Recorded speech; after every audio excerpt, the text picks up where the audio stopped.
Come on into the ditch. I'm your resident ditch witch, Tara Tyne, and we're about to get witchy, whether you like it or not. Now today, I am beyond honoured to be in the hallowed ground, in the Mythical Ireland library, with none other than journalist, photographer, author and astronomer, Anthony Murphy. Anthony, thank you so much for having us. Hello, Tara. Well, I can tell you the honour is all mine. You're very welcome to the library. Yeah, well, I was going to say whether you like it or not. I was almost just so used to hearing that. When you said we're about to get witchy, you know, I was just going to chime in there. You're just so used to getting witchy now, are you, Anthony? Yeah, well, actually, I saw your description of, you know, where the ditch witch thing came from, and I was just fascinated even, you know. Yeah. Here's a person who knows the landscape and is in love with it, you know. You're a bit of a ditch witch yourself, though, I think, A ditch druid, maybe. Yeah, a ditch druid, if you prefer, you know, we don't judge here, Anthony. But you've been writing about ancient monuments and, you know, the most interesting ditches in the country for 20 years now. And I've seen in your books and I've heard you say that for the most part you think it initially started with your obsession with looking at the night skies as a child. And I know, like Carl Jung says, the things that made the hours pass like minutes when you were a child are the key to your earthly pursuits. So, I mean, had you any idea when you were a little boy looking up at the stars where it was going to take you? No, I didn't. And it's interesting to hear you quoting Jung at the outset of the conversation. That's always a good sign. Well, it set a good tone. Yeah. No, but one of the things I did reflect upon in Island of the Setting Sun was, you know, as a child, reading all these books about the constellations and the star names, you get a sense that these are names that come from the classical world and from the Arabic world. And there was a question there. I wonder, did the people who built Newgrange have their own ideas for constellations and their own names for constellations, you know? So that question was there. I was one of the few. So in astronomy, which is a hobby mostly, some people are lucky enough to work in it, but I wasn't what they call an armchair astronomer.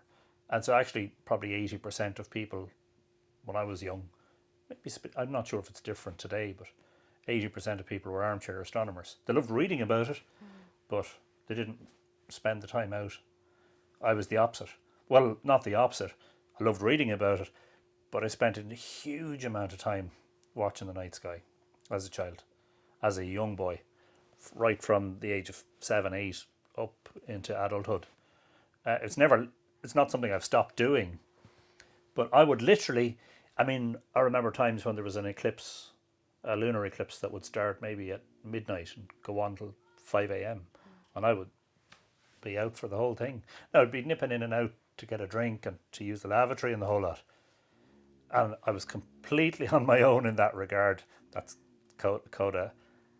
Coda is he just moans every so often. He just goes, in case you can't hear the ominous growling coming from the far distance, that's Coda. Yeah. That's just him complaining. That's him saying, "Oh, do I have to listen to this guy chatting out for the next bit?" But yeah, and I actually found the experience, especially on those rare opportunities to get out into a real dark sky, I became mesmerised by the night sky. I remember a very specific moment in my young life. We still have friends, family friends in Westport in County Mayo, and they owned a cottage in a very isolated rural part of Connemara. And I remember we were all there, loads of kids and loads of adults, and a big get together.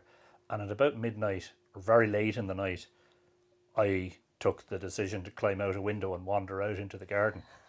Now, I grew up in Drogheda, under bright streetlights, and I just immediately I looked up and I just said, so this is what the night sky looks like with no light pollution.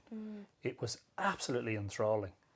And actually, those are the moments when you get closest to what a Neolithic astronomer would have seen, because you have to strip away all the light pollution and the atmospheric pollution, and that's as close as it comes to what it must have been like to live with the night, as it were.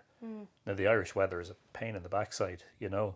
I mean, because if there's an event like an eclipse that's only going to happen for a few hours, something specific like a big meteor shower, you know, guaranteed it'll be cloudy or raining that night, you know. Yeah. But yeah, that's what started it all off, and I didn't realise. Of course, I couldn't have realised where that would lead. That just first of all the awe, but secondly the questioning, and that little spark of so Orion, you know, and you consider Castor and Pollux the twins, and you know, even some of the names Rigel and Betelgeuse, which is unpronounceable. Some people say Betelgeuse, which means the armpit is Arabic. Armpit of the central one is actually the translation of that. And it's a little bit like reading the Bible, and you're reading about all these events that happened on the eastern side of the Mediterranean, in a land that you're totally unfamiliar with, that has a totally different climate and landscape to where you grew up. And you just feel that in your bones. You're like, because I had that natural sort of inquisitive mind that wondered about, well, what if you were living in the Boyne Valley in prehistory? You know, did you make your own stories? You know? Yeah. And I think they did. While you were climbing out windows in Connemara, were your parents supportive of this obsession that you had? They were supportive to an extent, in that I would regularly as a child have run in from the backyard whooping with delight about some big meteor that I'd just seen, or you know, and encouraging everybody to come out. And usually it was, oh, that's great, Anthony, yeah, lovely, yeah, great, you know. I'm not going out there, it's freezing, you know, fire lit in the middle of winter, watching the telly, slippers on, you know, I'm not getting up. And that was the difference. And that's the difference with a lot of astronomers who were fascinated by the information, but just not that enthralled about freezing themselves, you know, for hours on end. Yeah. Yeah. And how important do you think it is then to follow a passion like that when you have it? Oh, well, I think that's fundamentally important, because the best advice that I've seen, you know, dispensed by people who have had a good life, and I'm talking about authors and film stars and creatives and people who I would admire, Joseph Campbell being the primary example, follow your bliss. Because, you know, Alan Watts said once in a lecture that, you know, if money wasn't an object and money wasn't a thing, what would you do? What would you do? If you didn't have to worry about feeding your family, paying mortgages, etc., what would you do that would make you feel that you're not actually working? So, for instance, I'll give you an example. Last Thursday, I led a tour of Lough Crew, the Cairns, to a group of Americans. They were from Idaho. And when I went out the door with a big smile on my face, because I said, I'm going to work today, but it's not work. It's something I'm totally passionate about, and I'm getting paid. And that's exactly why, because you never know where your passion's going to lead. There's a wonderful series, and I would encourage anybody, literally anybody, to watch it, who has any inkling in their life that either they haven't settled on what they want to do with their life, or they're getting bad advice. You have to, you know, you have to be a doctor or study medicine or study law or whatever. They don't feel that's right for them. There's there's a series called Finding Joe, which is based on the work of Joseph Campbell and Following Your Bliss. And it follows all these remarkable people who've basically made work out of their passion. They've made a vocation. They've made their whole lives around their passion. I'm talking about everything from surfboarders to rock band drummers to makeup artists. It literally doesn't matter. It's just literally, it's a matter of just following that and finding your niche and making space for it. I never could have realised as a youngster how important astronomy would become in my story. I just knew I loved it. I didn't realise I could, you know, reach a point where that's been incorporated into this body of written work.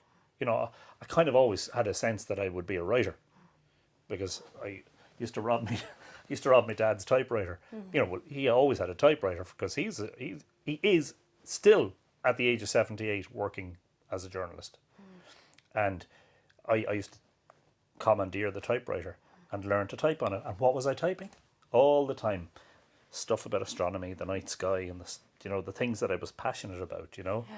So at the age of like 7, 8, 9, 10, I'm already stepping into that. Yeah. And the difficulty is a lot of people get these naysaying voices from, it might be relatives, it might be friends, it might be teachers, it might be mentors, saying, oh, don't mind, that's never going to get you anywhere. Best example of that, by the way, is Brian May, the guitarist with Queen.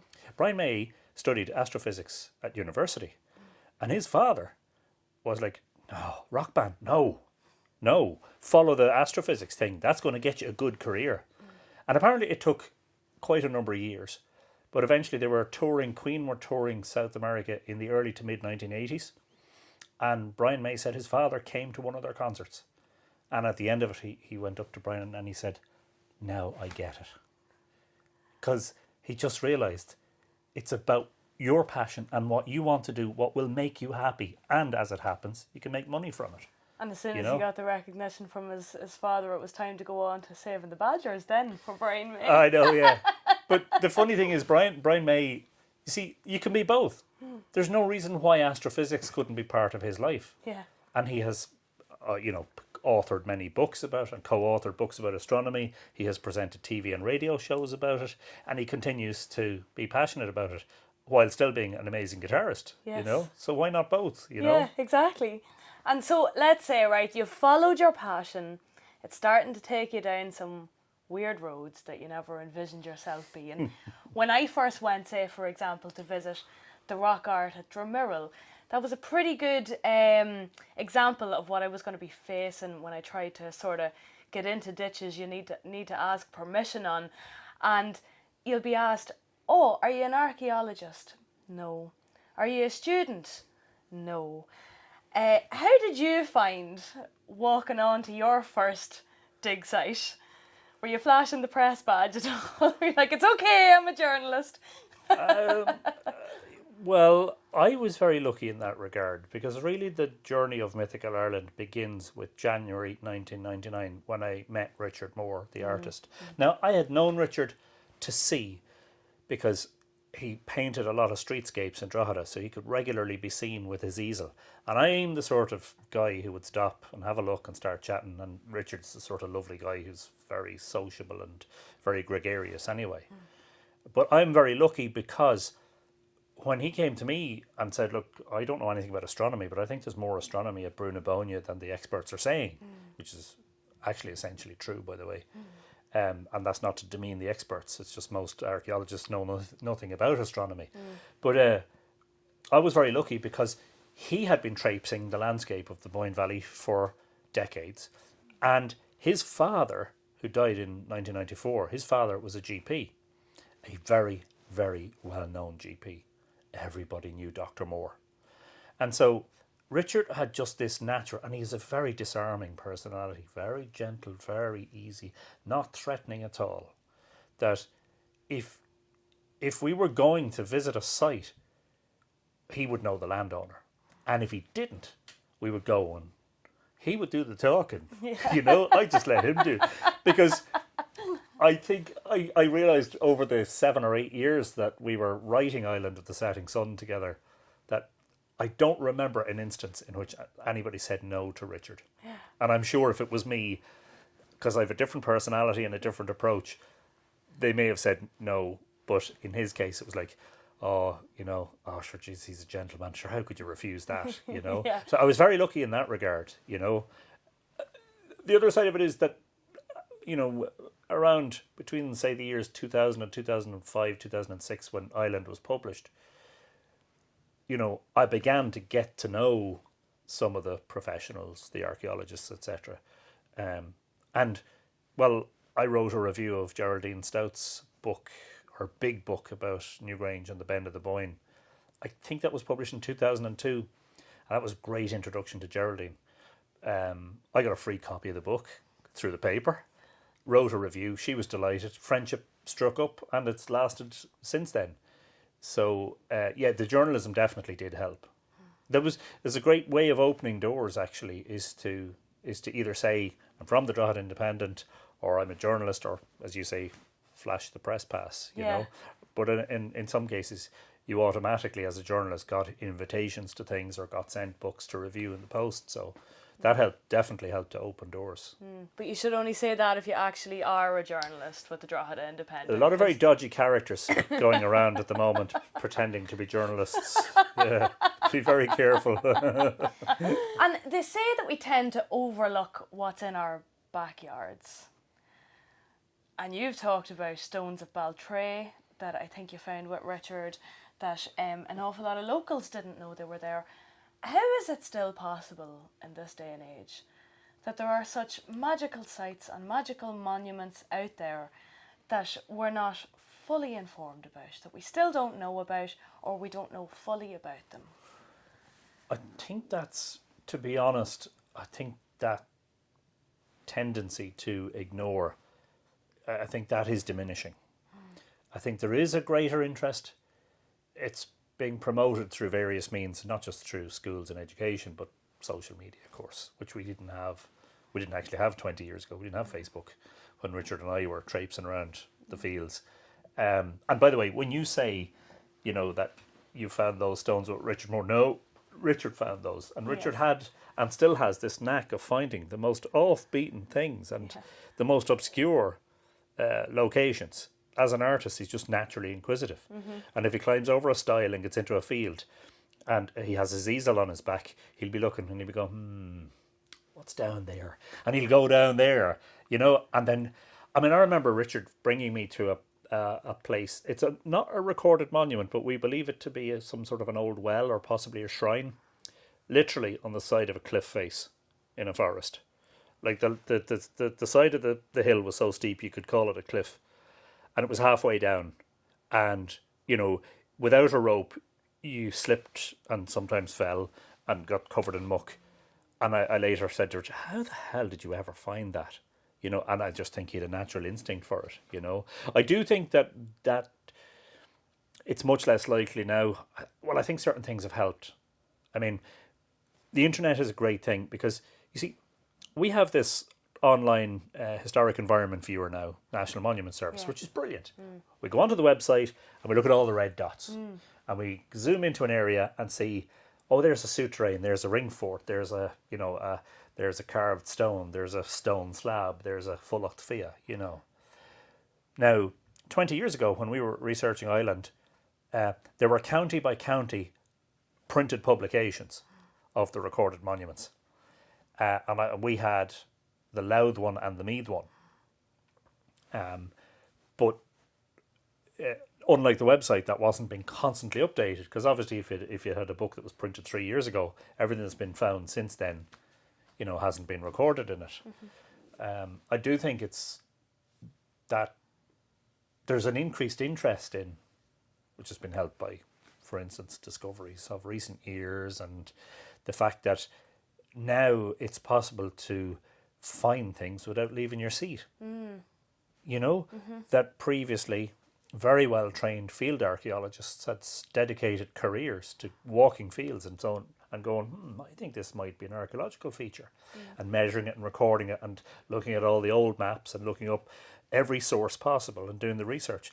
And then some guy or lady can come along now and look at Apple Maps or Google Maps or Google Earth and just go, oh, that looks like a ring. I think I'll report it to National Monuments. And National Monuments come like, yeah, that's actually a ring fort. Well done. It's not recorded.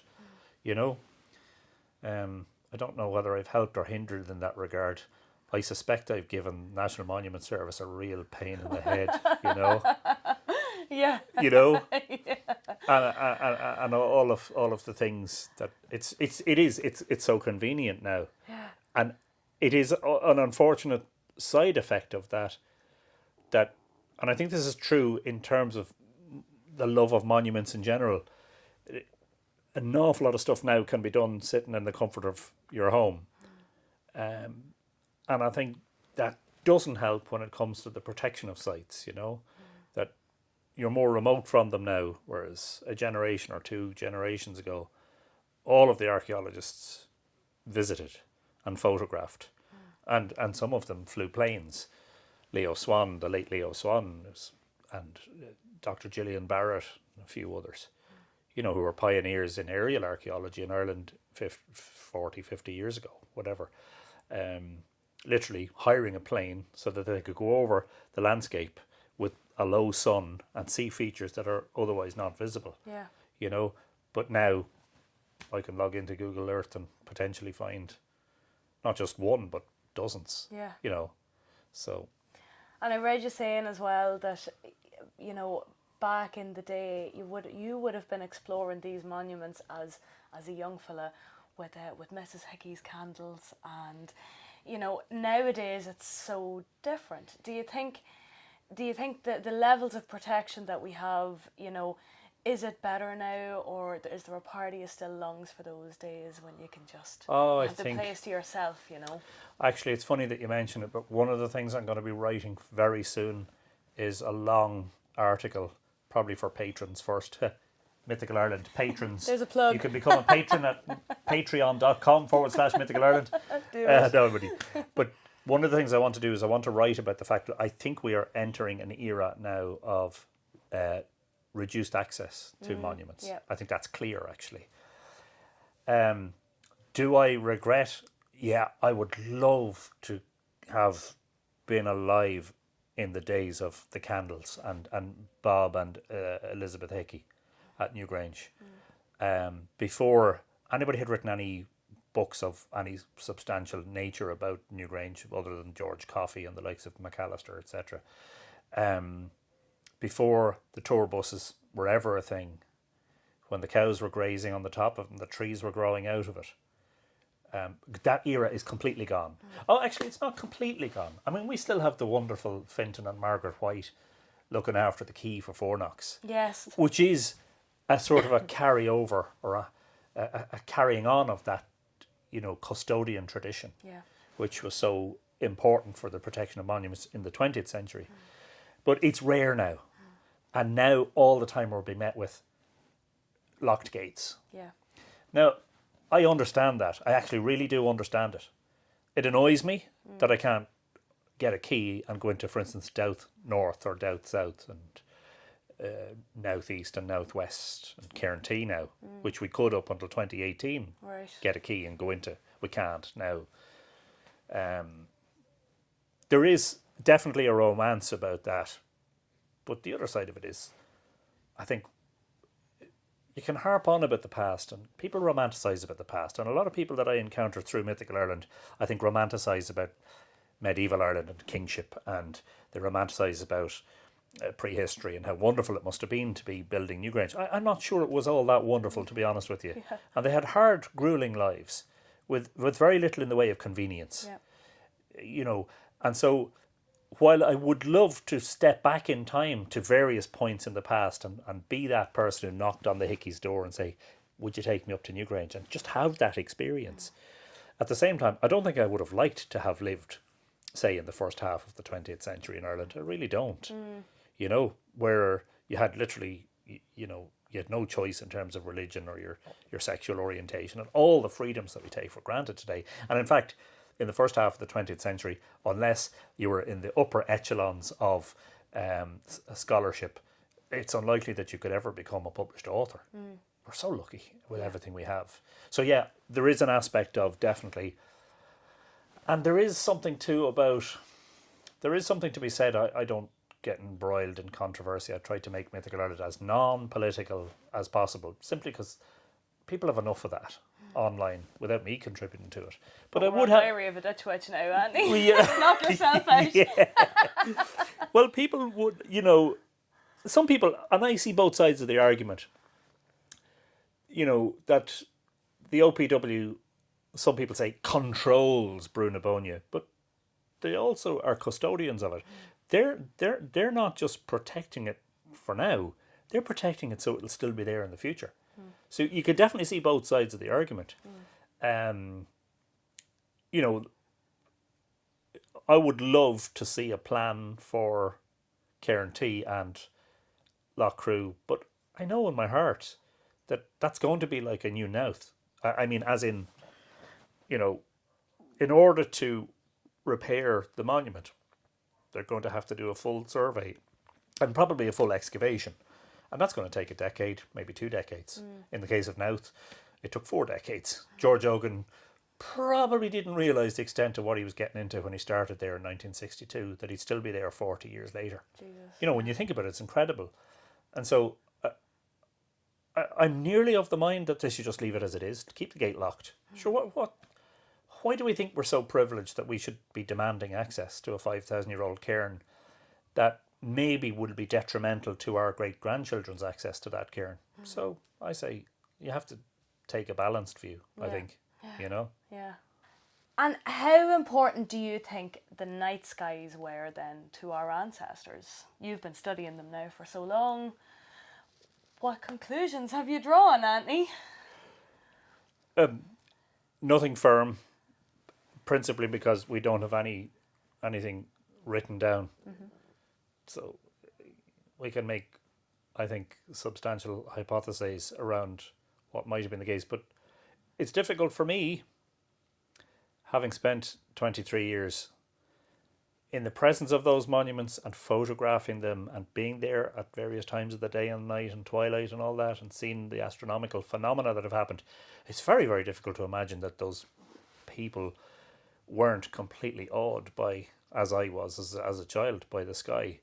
And in fact, I would go as far as to say that it's a really significant underpinning or foundational factor for those monuments.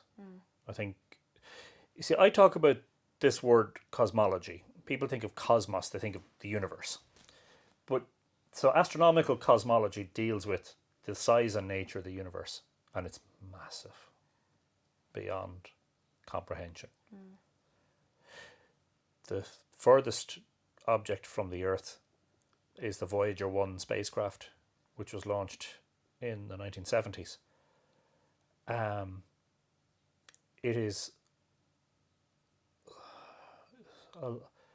it's about 23 light hours away from Earth now, having travelled for 40 years.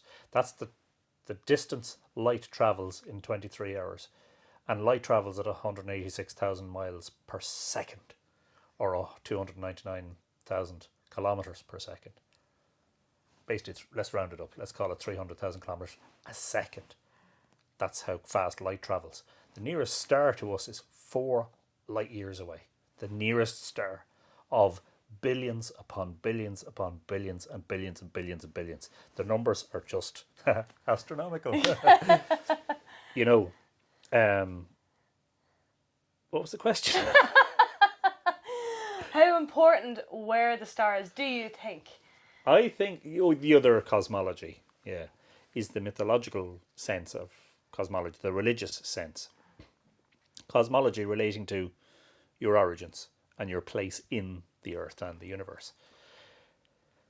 Now, the people who built Newgrange and all of those monuments were farmers, and they're the ones, we are told, who had established farming in Ireland. Animal husbandry and tillage farming. Now, it's difficult to imagine how a society like that, who's trying to get going with agriculture, is not entirely reliant upon the natural cycles, the sun being obviously fundamental. Keeping time using the moon, the sun, this argument that they're a solar culture. The sun only stops twice a year on its journey up and down the horizon at the solstices. That's not very useful, when you want to tell somebody to harvest a crop in a week's time. Yeah. Well, you just say to them, look, tonight the moon is a half moon. When the moon is full, harvest your crop. That's 7 days. Simple.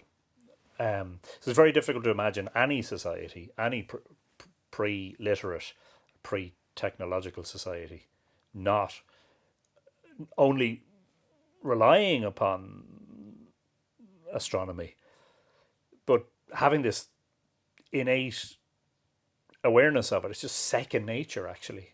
for us, it's much more difficult because we live in brightly lit houses, those of us who are lucky to have electricity and running water and all that stuff, with ceilings. We've actually blocked out the night sky, so no wonder we're so unfamiliar with how the intimate workings of it. And when you get astronomers telling you, you know, the exact distance to the moon down to the nearest meter, and you know, and give you all the facts and figures, but they still can't tell you how, for instance, the Metonic cycle. A lot of modern astronomers don't know how the Metonic cycle works, or they can only describe it in very basic and simple terms. It's not something they've ever thought about. Well, how would you actually observe that and record that and plot that, you know? And so my own view is that in the Neolithic, the reverse of that is the case. All of this stuff is intimate knowledge from a young age. It's basic survival stuff. You're watching migratory patterns. You're watching the movement of animals. You're watching the movement of the sun up and down along the horizon, and as it gets higher and lower in the sky, you're watching each passing revolution of the moon from dark moon to full moon and back again. And then watching as the star patterns slowly change from season to season. And, you know, you see Orion, well, we see it in the winter now, and they would have saw it sort of closer to spring. But, you know, Orion disappears in the summer. I mean, it's nearly midsummer now as we're talking, and Orion is completely invisible to everybody in the world because the sun is in that part of the sky. So unless there's a total solar eclipse, nobody's going to see Orion for another 6 or 8 weeks until the sun moves past enough that Orion becomes visible in the morning sky again. So I just think in the Stone Age, and probably actually since the first time we could talk and communicate, and I think we've probably been conscious of such things as, you know, the waxing and waning of the moon basically since we first had conscious thought. I mean, modern what would we call them, naturalists say, claim, and I think they're right, that some creatures actually migrate by the moon and by the stars, and we wouldn't have thought that possible. You know, how dare we think that we're the only ones who can figure things out and observe patterns, because that's basically all it is. It's when you pare it all back, astronomy in terms of Neolithic astronomy is not complex.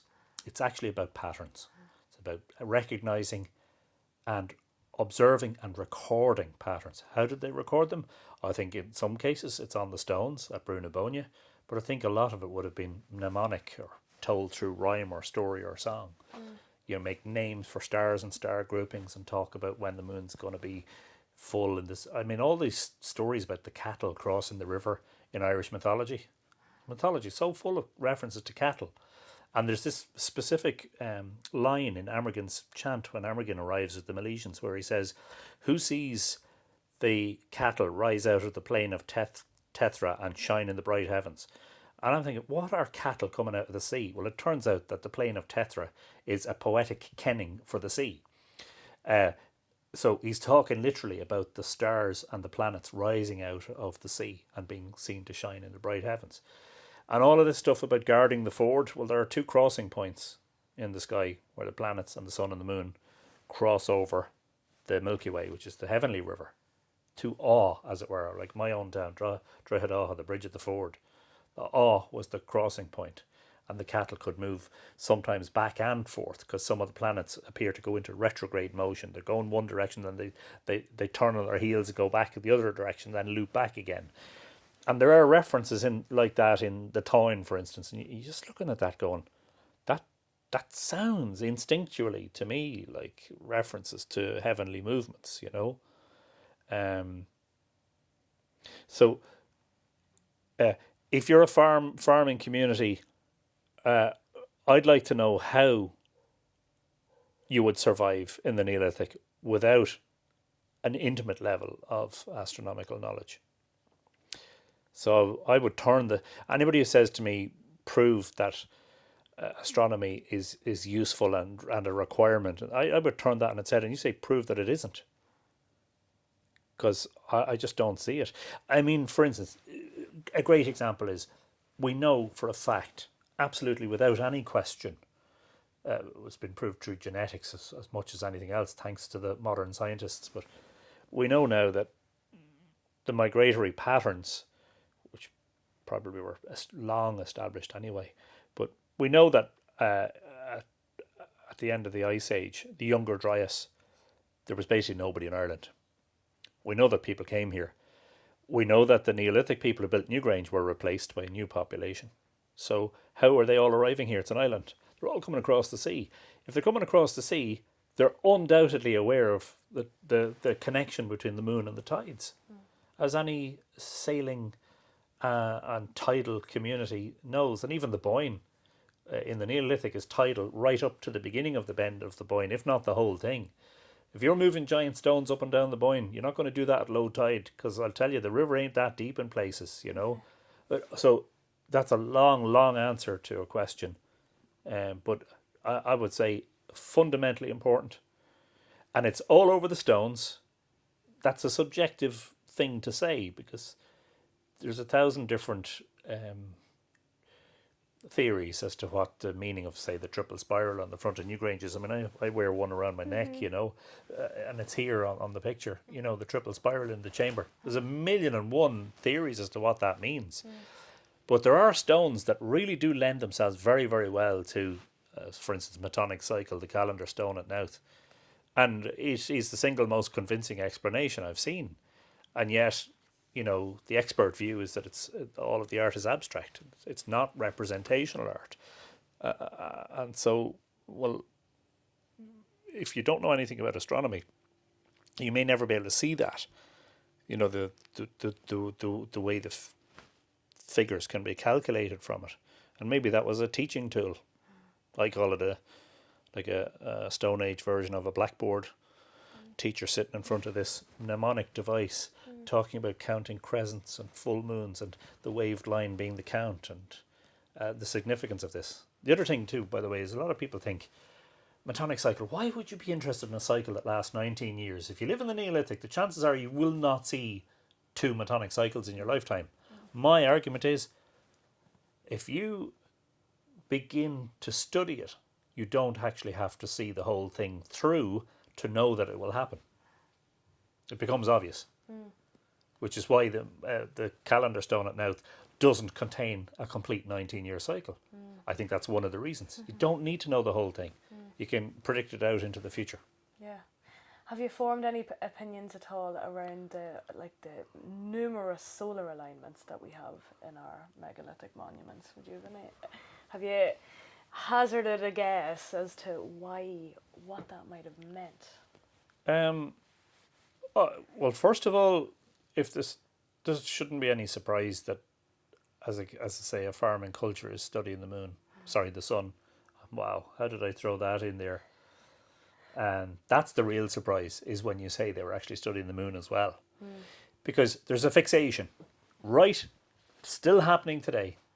There's a fixation with, you know, a solar culture, sun worshipping, solar deities. Yeah, that's all fundamentally important, and it is a keystone, of course, because agriculture in Ireland today even is precarious. Ask a tillage farmer. They'll tell you that, oh yeah, well, sure, look, one year you could have a drought and, you know, yields would be very low. The next year you get washed out and yields are low because half your crop is lodged. But then you'll get the perfect year and you'll make up for it. It's up and down economics. Well, the same applies to the Neolithic. It's just you mightn't be selling, you know, but you're trying to survive. So the sun is fundamentally important. But here's the key. How can we be sure? And of course, this is a rhetorical question, just in case anyone's wondering. Just in case I try answering it. How can anybody be sure that Newgrange is only a solar monument? That it's only designed to capture the light of the sun? The reason I ask that is because it is an absolute astronomical certainty without any question whatsoever that at certain times in its cycle, the full moon can shine into Newgrange. Same applies to Cairn G at Loughcrew. Everybody says equinox, equinox, equinox. And at the equinox, if you've been in there and seen what happens, it is magical. The sun shines its light onto a panel of art that features what look like suns. Fabulous. But is that what it's all about? What is equinox? Equinox is when the sun crosses the celestial equator. What's the celestial equator? It's a modern astronomical concept. It's an invisible line in the sky that in the Neolithic is meaningless. It's the celestial equivalent of the Earth's equator. Okay, what's the other definition? Day and night are of equal length. How the hell do you calculate that if you're a Stone Age farmer? Because you don't have a clock. How do you know? You know, at what point do you go, yes, it's today. I just know because I stayed awake for 24 hours. There's no hours in the Neolithic, you know. Yeah. I stayed awake from the time the sun was there until the sun came back there. Yeah. And I judged, you know, impossible. Yeah. So the only other definition of equinox that's useful for the Neolithic is it rises in the east and it sets in the west. That's something you can measure because you can define north from the pole and you can, for instance, roughly look at where the sun, if you're in a particular location and you've marked where the sun rises at winter solstice and the sun rises at summer, and you can sort of halve that. You can do it crudely. You can do it more accurately by, again, you can always tell where north is. Drop a plumb line from the pole star. I think that Cairn T is also looking at when the moon is on what we would call the celestial equator. Now, they wouldn't have had that concept, but they knew when the full moon rose and shone in to Cairn T and replicated the light of the sun in the same way, they knew that was important. Why?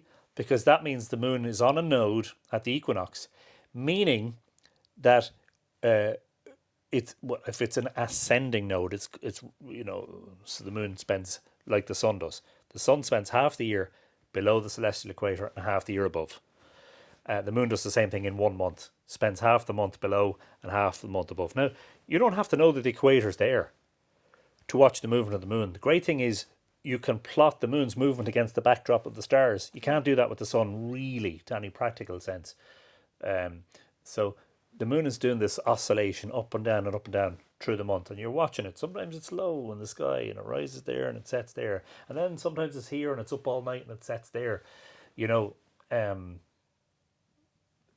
when the moon is on the ascending node and it's shining into Cairn T, guess what happens?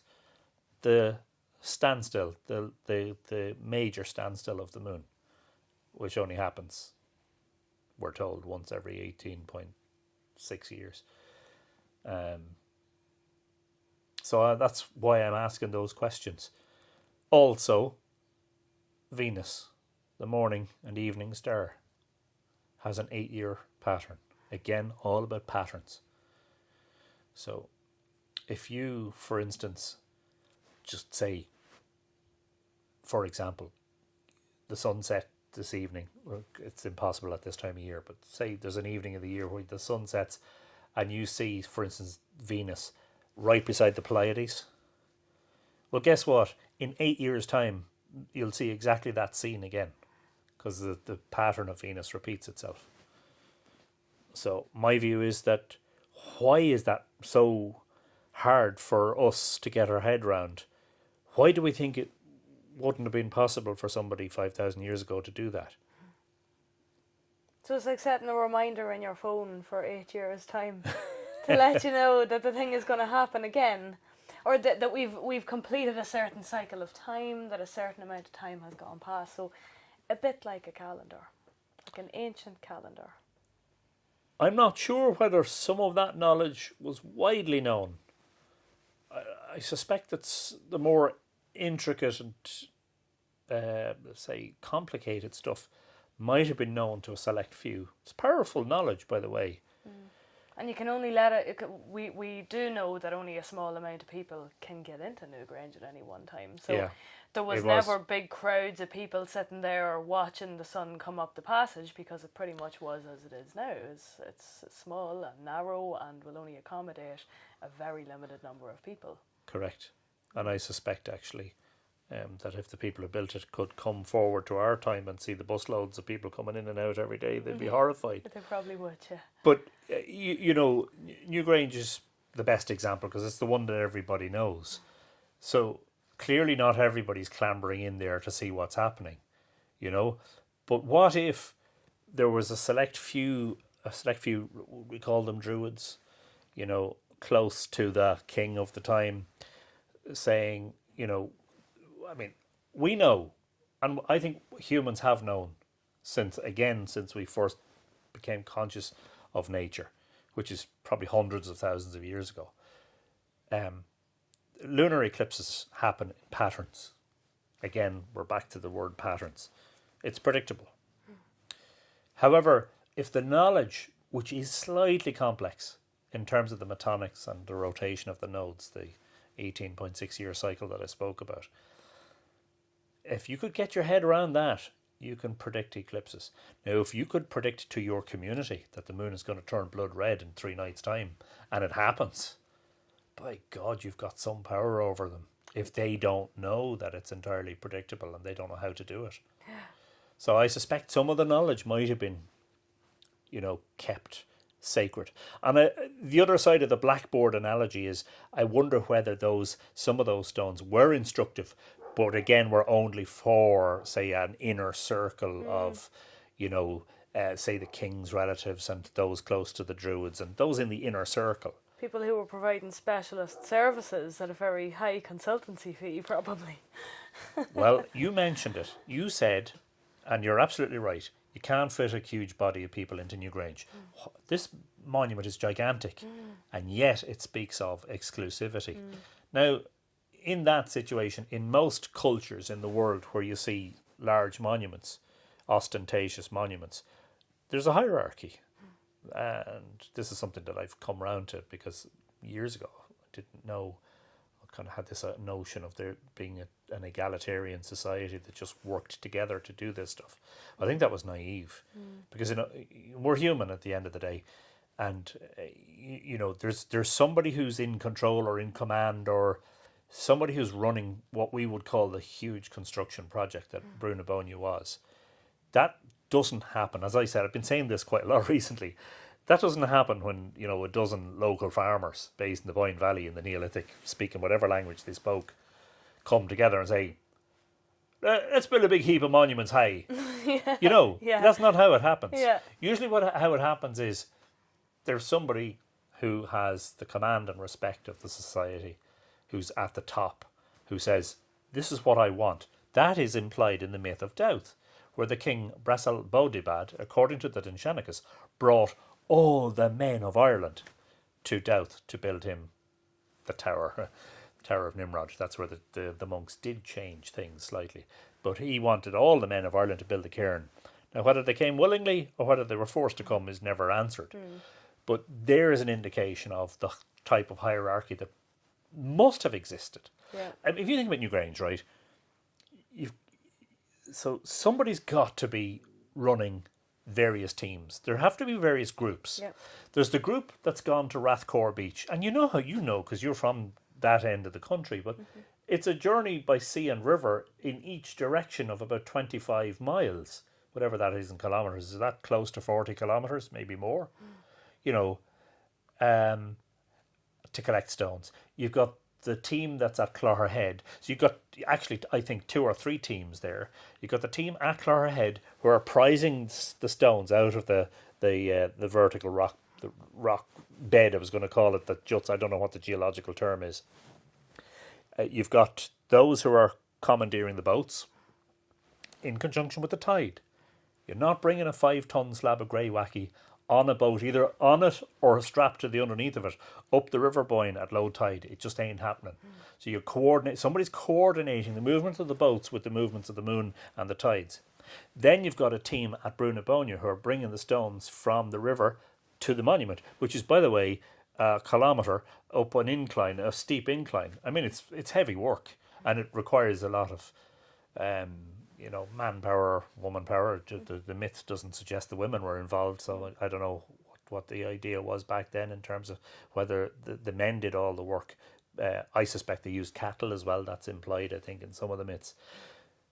And then you got the late Neolithic phase at Brunabónia, which we've, because of recent discoveries, we now realise is so substantial that it's like a mega sacred city.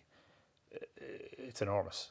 And you step back from it and you say, There's absolutely no way that 100 people did that. There were thousands of people did that. And if thousands of people did that, they needed to be coordinated and brought at the same time. And they were probably told, you're on this duty, you're on this duty. But it's not just one person going to 1,000 or 10,000 different people. This is what you were doing. It's one person saying, this is the overall vision. And it's the meeting of the managers and, you know, the health and safety and the engineering and, you know, the sewerage and the quantity surveyor, you know, all of that stuff. Of course, well, the Neolithic version of that, you know. I just can't, and maybe this is subjective again, but I can't get my head around the notion of Newgrange, Knowth and Douth happening and the late Neolithic stuff, Dronehenge, etc. I can't get my head around that happening with, you know, 50 farmers coming together saying, sure, look, we've a bit of downtime now, you know, the harvest is in and sure, we're grand now for the winter.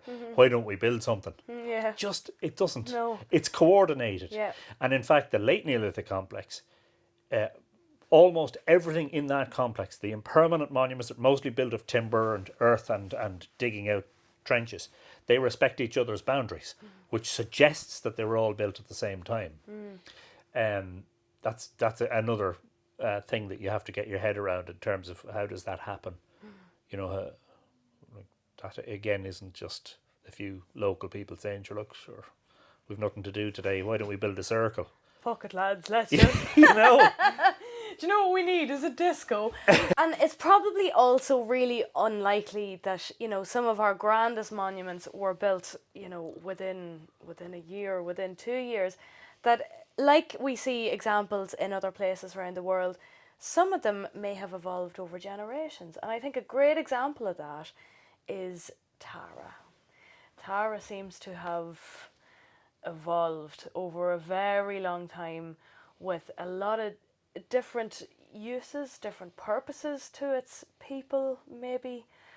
What do you think about that? What would have been maybe Tara's importance, you know, to our ancestors? Would it have changed all that much over time? What have you come across yourself? What do you think? Tara, in terms of the centre of the political centre, as it were, the centre of kingship is an interesting one as to how that happens. So one of the things that's really missing, I suppose is a good word from the picture of Tara, is the Neolithic stuff isn't all that grandiose. The mound of the hostages is a small mound. Now, when it was excavated, it was packed with human remains. A lot of people interred in there. And you have that Teach Mí Chuairte, the banqueting hall, that a lot of archaeologists think is a Neolithic cursus. I think that's a practical notion. I think the idea of some sort of giant wooden banqueting hall, I mean, just the timbers and the size of the roof would have had to have been extraordinary. I'm not sure. I would follow the archaeologist's logic on that front. But, you know, it's difficult. Tara is a complex of monuments, right? And as you say, various phases. But say if you go to Loughcrew or Brunabonia, you have a distinct tomb building phase, and there's enormous clusters of tombs. Like there's 50 in Brunabonia at least. There's at least 50 at Loughcrew, and there were probably many more that were destroyed. And Sligo and other complexes, Dublin, Wicklow, etc. At Tara, you've got this one small Neolithic tomb and a possible cursus. And pretty much everything else that's there is later, you know. And that's the bit that I have difficulty getting my head around in terms of, well, it was obviously, first and foremost, Tara was already established as a sacred location in the Stone Age. But not significant enough for there to be these large, lavish monuments that you find. I mean, whatever about the Brunabonia, which are gigantic, and they are the sort of apex of what the Neolithic people did. I mean, even, say, Fornox, where you have a number of mounds and a number of henges. You know, that bit for me is the sort of slightly missing with Tara.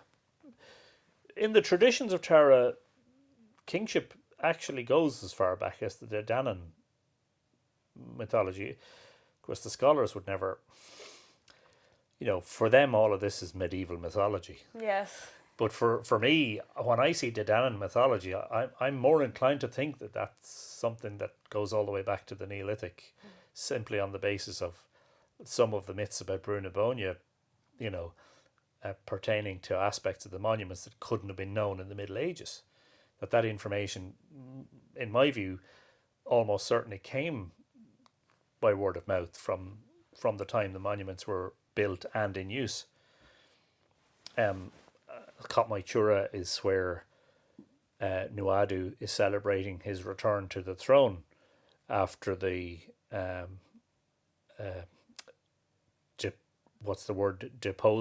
deposing of Bress. That half Fomorian guy who took the kingship and everything went to, as they say in Ireland, went to shit. And I'm interested in that. The fact that it is actually in the Danann mythology that the kingship at Tara, being a location for kingship, is established. That we know about the medieval traditions of kingship at Tara, but the Dananns we don't. And I know that could be a superimposition, so could be a sort of a difficult argument to make one way or the other.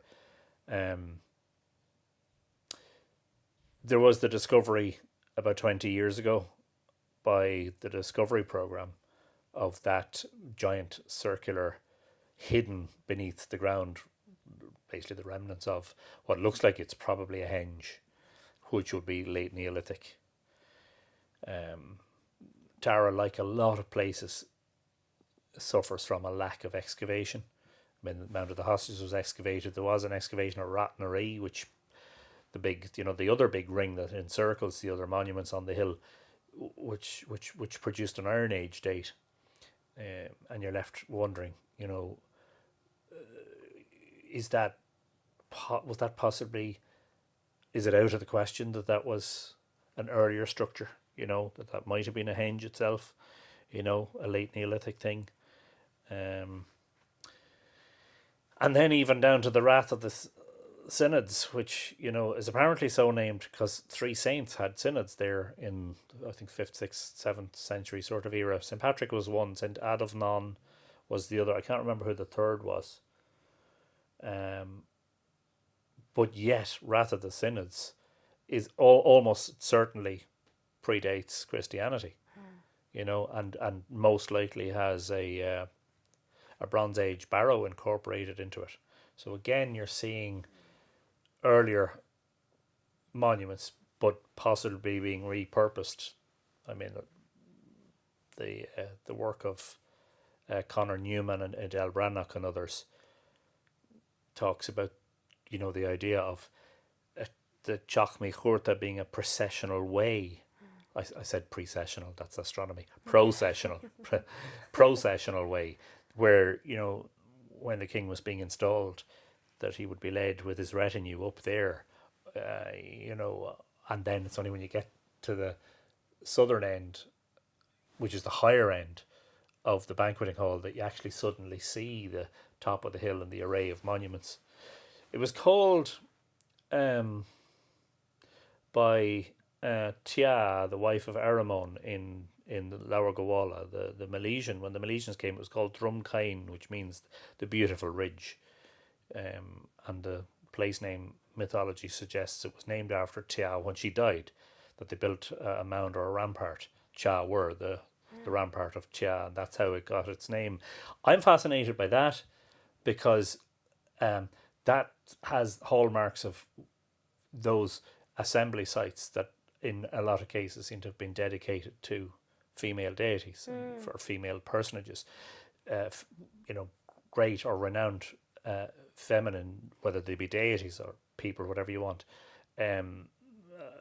upon dying, had these sites built around them, and then a tradition grew up from that, But again, that is established in the Milesian credentials, which the scholars maintain was a huge bias in the writing down of the stories, that the Aeneal kings in particular, having such a sort of stranglehold on things, wanted to control the narrative.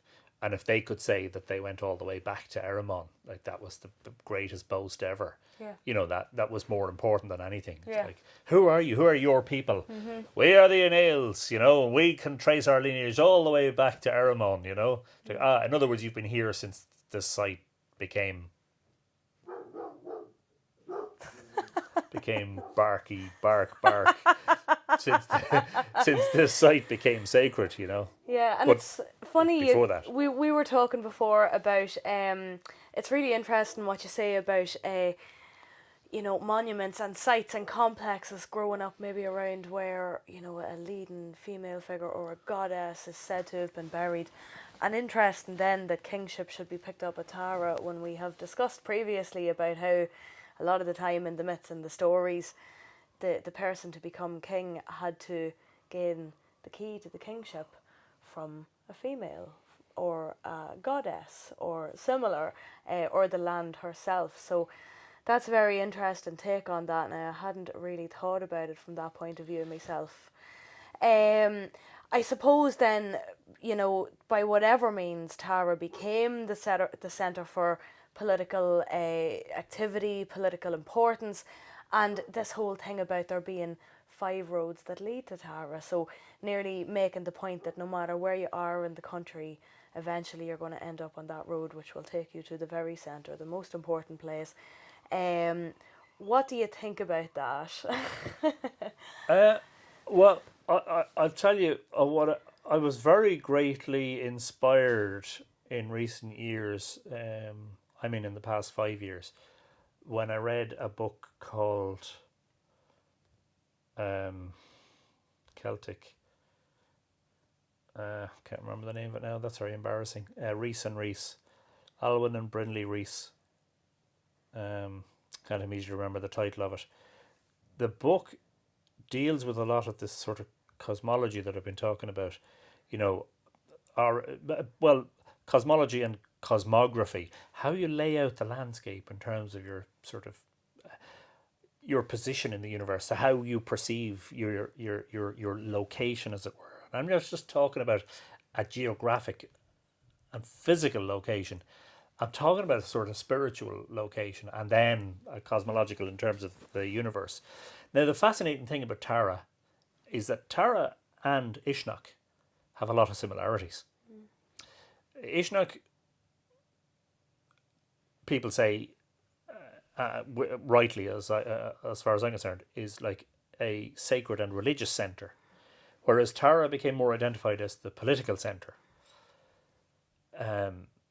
They are described, Celtic heritage, it's called. Only took the little mouse running through the files in my brain 3 minutes to get to the right filing cabinet. I've got it! I retrieved it! Will I say it now? Well done, little mouse. But they're described as 2 kidneys in the same beast. And if you think about Tara and the notion of 5 roads leading to Tara, I think that's fascinating, because Tara is not at all central. Tara is only central in political terms. It's the centre of Brea. It's the centre of probably the most fertile part of Ireland. It is the region that you can imagine there being a lot of contention about, because whoever rules it is going to feed everyone, basically, right? Whereas Uisneach is actually very closely geographically centred in Ireland. There's a good reason I'm talking about Uisneach, by the way, because I know you're asking me about Tara. So during the pandemic, somebody took this, it was troubling, I think it was a gentleman, it was troubling him a lot. He said, right, I want to know where the exact geographic centre of Ireland is. So he wrote to the Ordnance Survey, and they decided to undertake this task for him. And they went off and did their measurements and came back and said, it's located, I believe it's very close to Castle Pollard. It's located about 5 kilometres from Island of Mirren, which is the Stone of Divisions, said to be the exact centre of Ireland. Now, that ain't bad. Yeah. Given that Island of Mirren, in fact, wasn't intentionally sited there by humans, it is apparently a dropped erratic. So the ice dropped it there. But the tradition grew up around it that this is the centre of Ireland. It's 5 kilometres from the actual geographic centre of Ireland. And there are probably different ways that could be measured. So there's no way of disputing that it's the centre of Ireland. And also the edge of Ireland might have been in a slightly different place back then when it was called. Coastal erosion. Yeah, exactly. Correct. Well, an example of that is the tombs out along the coast of North County Dublin and County Meath. The tombs at Braymore and that area, the Delvin Estuary. There's the remains of a tomb on the beach, where it obviously at one point was on the mainland, got eroded away. The stones fall down into the sand and get sort of polished off, and they just look like. But it's still there. The wreck of it is there in the sand, and the tide comes in and out around it. Fascinating. So the reason I'm intrigued by the 5 roads thing is there are 5 provinces that meet at Isle na Muireann.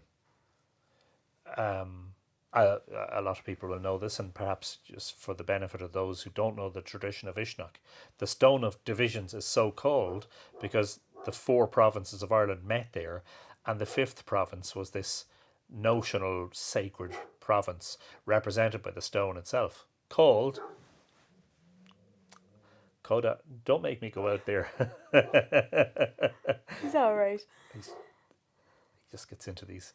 He hears people walking by and he's like, this is my territory. You didn't ask me permission to walk past there, even if they're 100 yards away. So Uisneach, Isle na Muireann, also referred to as Umbilicus Hiberniae. No way. The belly button of Ireland. Yeah. So if you think about that for a second, right? What is that? What is the belly button? What is it representative of? Your connection to Mother.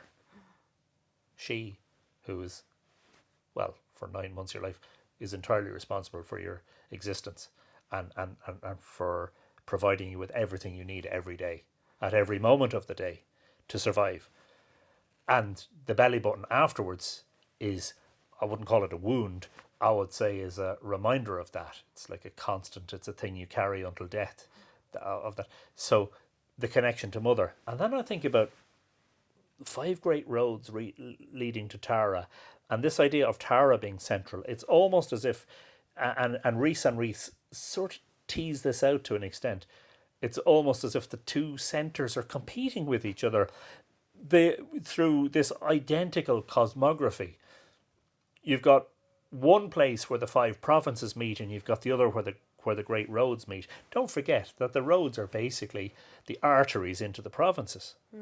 Because if you look at, for instance, Slí Ashil is the one that goes out west. Slí Milúchra is the one that comes up here, up to the north, to Ulster. They're provincial arteries, basically, connecting to Mother, as it were. I don't know if that's again, the idea that Tia might have been, seen as this very important feminine agency, and Maeve before her. I'm not entirely not as familiar as I should be with the traditions of Maeve and Tara. Geraldine Stout maintained that the Slí Milúchra actually passes through the Brúnabonia complex, which is interesting given the traditions that Tara was the burial place for the kings. Sorry, that Brúnabonia was the burial place for the kings of Tara. And that's fascinating because, that idea was promulgated or carried on by generations until the modern archaeological era said that, well, in fact, the Brúnabonia complex is Neolithic. And most of the kings we're talking about were medieval, like they're separated in time by 3,000 or 4,000 years, Does that mean that there was no tradition of the kings being buried at Brúnabonia? Who knows? Maybe it's something that we find archaeologically in the coming decades will actually prove that there is in fact a link, or maybe we'll disprove it, but that gap of the north is where the Slí Milúchra leads up through. I always just think about that whole notion that, you see, in the story, the settling of the manor of Tara, because there's a dispute over how much land the king gets, the only one it falls eventually to Fintan mac Bóchra, this ancestor deity. I call him an ancestor deity, this ancestor figure who has apparently lived since the time of the flood and knows the entire history of Ireland. Of course. Can recite it all. He's the one who's sort of consulted about, you know, how was this ever decided? And I think he just reminds them that, you know, this is the way it's always been, and you know,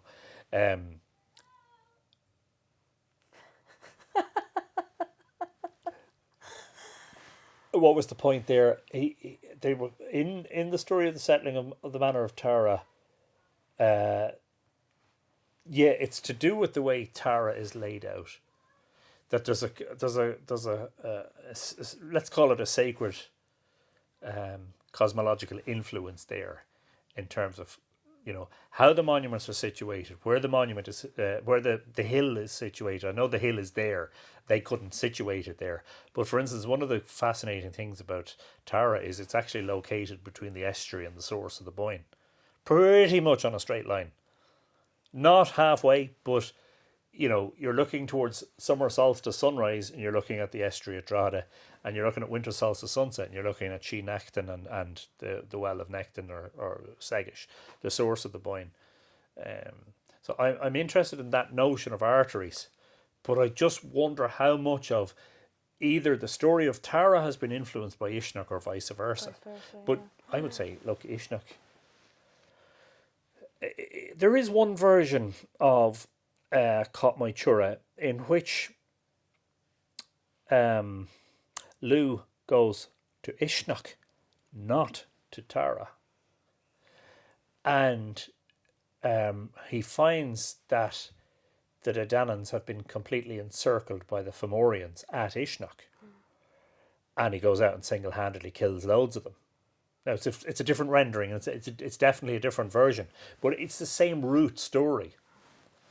And from that, that has me puzzled. It's questioning about. Now, I know that the medieval scholars and the philologists will have their own sort of version in terms of which was written down first. And in other words, if a version was written down first, it may have been copied and emulated, or twisted in a later version. But that, to me, isn't always proof of the origins or the longevity of a story. Which came first in terms of the idea of the sacred centre, Uisneach or Tara?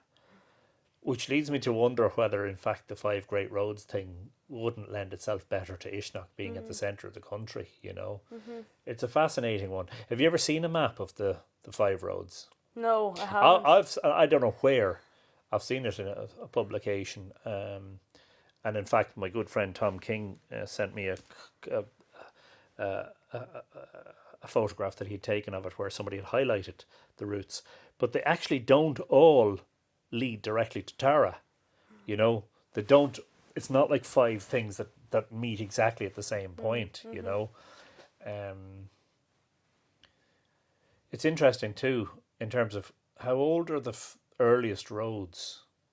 You know, when did they first become roads? You know, the Irish word for road is bohar, which basically means a cattle track. It's fascinating that. Until the coming of the Vikings, everything in Ireland revolved around cattle. From the time of the first farmers arriving, which wasn't, by the way, when Newgrange was built, it was 1,000 years earlier.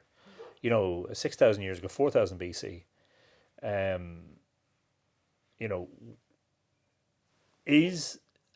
Are we supposed to be thinking in terms of physical remnants of roads, or are we actually supposed to be thinking more sacredly? Mm-hmm. But just the notional, the idea of routes to Tara. Tara is like the Mecca or the holy mountain, as it were. It's the place where everybody kind of, if they don't end up going there, it's the place they aspire to go. It's like when you go to any country, in most cases, you'll want to see either and or the capital city, or the most visited attraction, which in a lot of cases actually turns out to be a holy or sacred or monumental site, And I just think that Ireland would absolutely have been no different in that regard, that we've got tons and tons and tons of sacred sites, but we've got these exemplars, we've got these exemplary complexes. Uisneach, I just can't get away from the notion of, you see, we're talking about the Banishry, you were talking about how the king had to be ritually married to the land, and the land was always represented by a female. Well, you see, at Uisneach, you've got the umbilical cord, and you've got a tradition there associated with Eru, who gives her name to Ireland. And I'm just wondering whether that is the forerunner to the notion of, you know, the Banishry at Tara, you know. I suppose I'm just thinking out loud. Yeah, I don't know enough about it. That's why I came to talk to you, Anthony. There's no better man than a man that has his head stuck in the stars to think about things like that, and to maybe go looking and exploring into things like that. So I suppose then the next place to go after that is the Slieve Millucra, the one that would have led from Tara heading up to Ulster through the Gap of the North. Do you think that would have, do you think we can look at our roadways today and go, yeah, that's pretty much where it went? Or do you think we're way off? Do you think, it's obviously not the motorways now. The motorways have been put through fields that were there for very long times, and in most cases we didn't uncover much more ancient roads under them. But there is an old road from Dundalk, say, to Tara, and it involves going through many different settlements, and that's what I did with my video, which was I actually decided to go militaristic with it and to measure how far could an army march in a day, because you hear about how many days it took to get to Tara, how many days it took the army to get to Tara, and then you start, you've got stories about all the places Edward de Bruce, as much as he was an awful git, he left a great trail of clues behind him, because everybody was writing about what he did. Everybody had a story about when Edward de Bruce was here, and all the places that they stopped because he needed to refresh his army.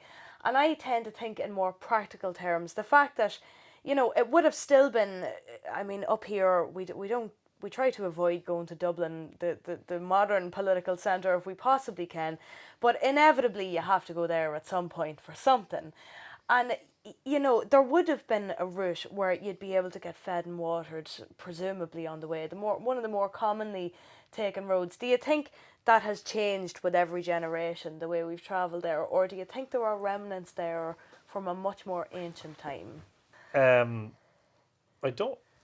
probably don't know enough about roads and the history of roads, but there is something very interesting in what you ask. So first of all, I just think about individual examples, like the road that was frequented by the infamous Highwayman, Collier the robber in this area, which was the old main road to Dublin that the stagecoach would have taken, which can be traced through Duleek and over Bellewstown and through Knoll. And if you try to go to Dublin that way today, it's all back roads, all narrow, windy country roads, right? And it'll take you probably an hour. You get down the M1 in a half an hour. This is obviously not during rush hour. Yeah. Forget about it. And there's a sense when you're on those routes of, you sometimes get that sense of ancientness, that this is the nice way to go sometimes, is actually not to go on the main road. It's to go on those meandering back roads, and to get a sense that, I've been on one or two roads that were formerly roads but are now just laneways. There's one at Hacklim in RD near Garrett's Fort that leads over the hill, which apparently used to be again the main road years ago, and it's a very narrow road with very high ditches. And if you think about the time when people were either walking or going on horseback, and even before the notion of chariots and carts and all the rest, it makes a certain amount of sense that you don't need big wide roads. You just need a way by which people have traversed for a long time, and then sure, they only went and found, the archaeologists, I'm not actually sure who found it, but the Corley Trackway, and you have mentions in Tuckmark Etain of that one of the great feats that was it Angus had to do for Midger when he lost the ficule game against Yucky, I think, was to build a causeway across Moan Loria, the bog. Yeah. And then we find this trackway across the bog. I suspect that our habit in the past 30, 40 years has of course to been straighten out roads, and you'll see, there's been a huge amount of road building in Ireland and motorways and everything else.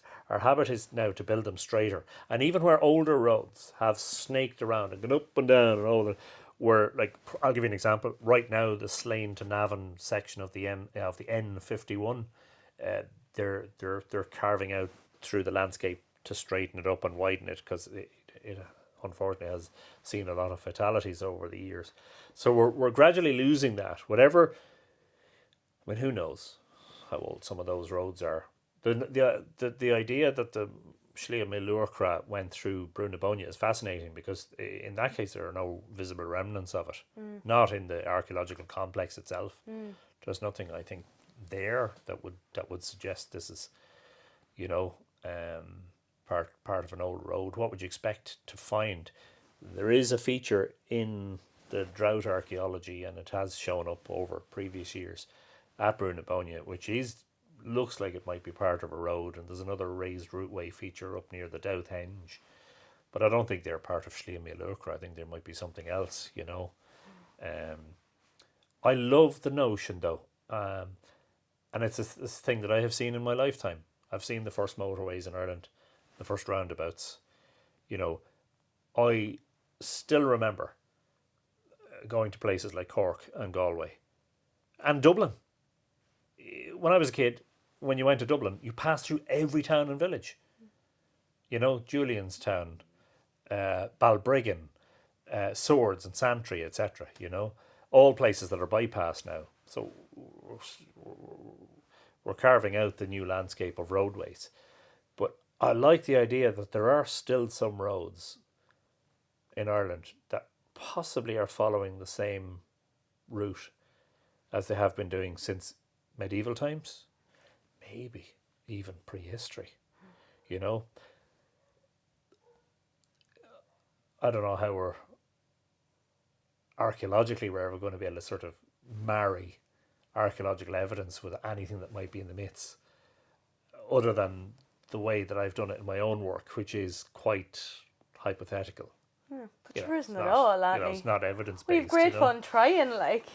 But the point is, or the fact remains, that we know that, for instance, Tara was the scene and site of human, let's call it sacred activity, religious activity, in the Neolithic, in the Bronze Age, in the Iron Age, in the early medieval period. We know likewise, for instance, with other complexes, Brunabonia being another example, and it's highly likely that they travelled from one to the other, and possibly going through to elsewhere. The idea that they followed a single pathway across the landscape makes an awful lot of sense when you think about how pre the modern era, when a lot of land drainage happened, how difficult it would have been actually to cross Ireland, even up to a few centuries ago.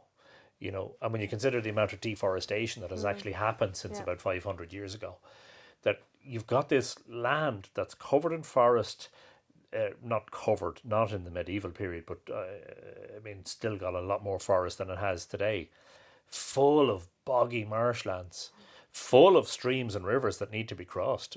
Paul Gosling, your friend and my friend, has done great research on identifying the old river fords. And of course, the whole point of the ford is that before you built bridges, this is how you bloody crossed a river. So regardless of how you might have gone, say, from Tara to Brunabonia, there is likely to be just one or two points at which you cross the Boyne. So naturally everything leads into a single trackway. Now there is an old ford on the maps at Brunabonia, very close to the mill house at Rossnaree, that the locals are still able to point out and say, yeah, sure, that you can actually see that the river sort of swells, just a slight rise in the surface of the river as it goes over, because there are rocks in the bed of the river, and that during the summer it's very easy to walk across, because again, what they call an augmented ford, where they put the stones down. So Geraldine Stout's notion of Sliabh Luachra passing there makes every sense, because no matter, as I say, how you travel from one place to the other, when you meet a river, you don't just go, I'm crossing here. Yeah. You get swept away in Yeah. many cases. Anybody who knows the Boyne knows how dangerous it is. You'd be taking your life into your hand to try and cross it at certain times. They're even at the fords, So yeah, I have this romantic notion, and actually Richard Moore was one of the people who sort of instilled that in me, that when we were going on more distant treks in the car, he would always prefer to go by the back roads. And I sort of taught me that getting there fast on wide main roads isn't actually an enjoyable way to get there. It's lovely. I have a van now, so I can see over most hedges, which is brilliant. You're like a king. And it's nice to go at a pace. Do you know that? It's a funny thing that you mention it, but if you're going from Drogheda to Tara, there are probably 6 or 7 different ways you could go. Even though you would imagine, like, it's a 20-minute, 25-minute spin. I don't know what it is in miles or kilometres, but it can't be any more than 20 kilometres, And yet, and I don't mean routes that take you way off. I'm just talking about 7 or 6 different meandering ways of getting to Tara from Drogheda. And each one of them has its own sort of appeal and charm, as to which might be the portion of the Sliabh Luachra, I'm not sure. But you've traced the road, have you, from... Well, it's easier to see from Dundalk, because we're not quite as spoiled for choice. Like, if we're going to Tara, we have to go the back roads, but the most obvious way, and Google Maps agreed with me when I put it in, was by following settlements. And it was interesting because when Edward de Bruce was leaving Dundalk and going to Dublin, he stopped his army on the banks of the River Fane to refresh them. So that's Enniskeane, that's west of Dundalk. So that got me thinking, maybe they didn't just go straight directly south from Dundalk.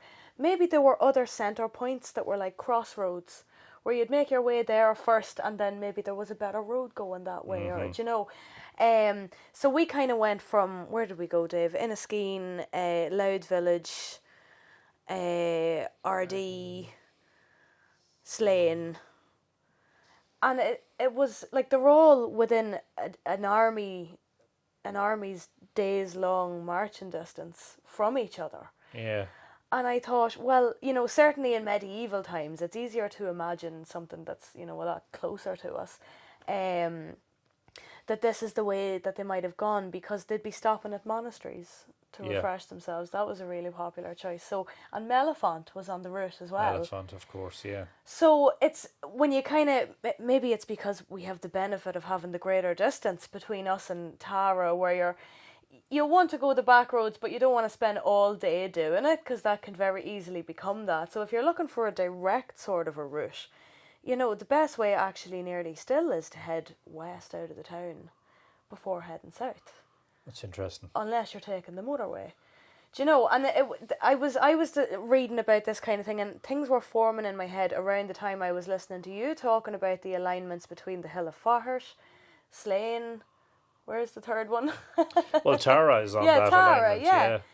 So, it got me thinking, well, there's, roadways, and are they real roads, or are they metaphoric roads, or celestial roads, or thinking about it from all angles, and thinking, well, like that, I hadn't really been thinking about, well, yeah, if most of the country, or a lot of the country, is covered in forest, you're going to have an even more difficult time, not only seeing where you are, but seeing where the stars are, seeing where the sun is. Mm-hmm. So all the high points, presumably you'd have to be able to just run up the nearest hill and go, let me just check where we are now. and you were finding alignments, and I was counting the steps of armies, medieval armies, and it just got me thinking, like, I was aware of the 5 roads theory, and it got me digging. I haven't really, I mean, this is the furthest I've made with it so far, Anthony.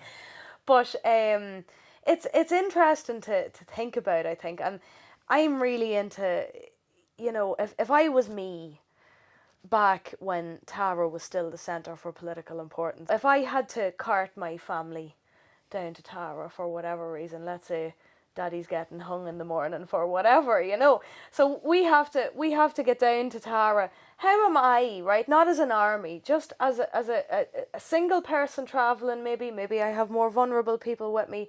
How am I actually going to get there? Because it seems like such an overwhelming thing. You couldn't just hop on a bus and go. There had to be, how safe or dangerous was this road?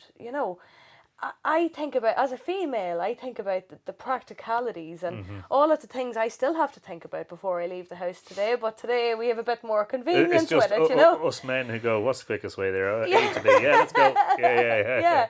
So I might choose to take a slightly more windy road if I thought it would be less populated. And it's just, there's so many ways to get from here to there. I thought to myself 5 roads, and then I think I heard on an episode of QI one night that actually Ireland beat Rome to building straight roads, that we did it first. Now, whether QI's researchers have that right or not, I still sort of thought, there it is again, like, there's them straight roads that they're talking about, and they couldn't have been that straight, because, as you say, you're travelling down roads that feel a bit ancient, or roads that, haven't been replaced in hundreds of years, if not more, and they're not dead straight. They're not arrow straight, but it was probably the most straightforward route for the people at the time, and I'm just fascinated. I'm just fascinated to know where they might have been. I can only start with the one that's nearest to me, but yeah, you're more likely to kind of know. You're more familiar with your own territory, as it were. I'd love to hear. Probably just like admitting my own sort of lack of knowledge, but I'd love to hear the opinions of people who know about, say, the evolution of roads in Ireland, and maybe get somebody involved in a project if it hasn't already been done. I know there was a publication about, is it the Schliamore? Is that the one that goes across the Escariada? That sounds familiar, Andy. I know I have in my possession a paper or a booklet or a chapter of a book about that, and I must revisit that, where I think they were trying to trace segments of it. I, like you, know of the existence of the Schliamore, but if you said to me, if you were leaving Tara, let's say in the early medieval times, I think in the Neolithic, I don't think there were roads really. I think a lot of travel was by river. But then how did they get to Tara? They come up the Boyne so far, you still have to cross some land.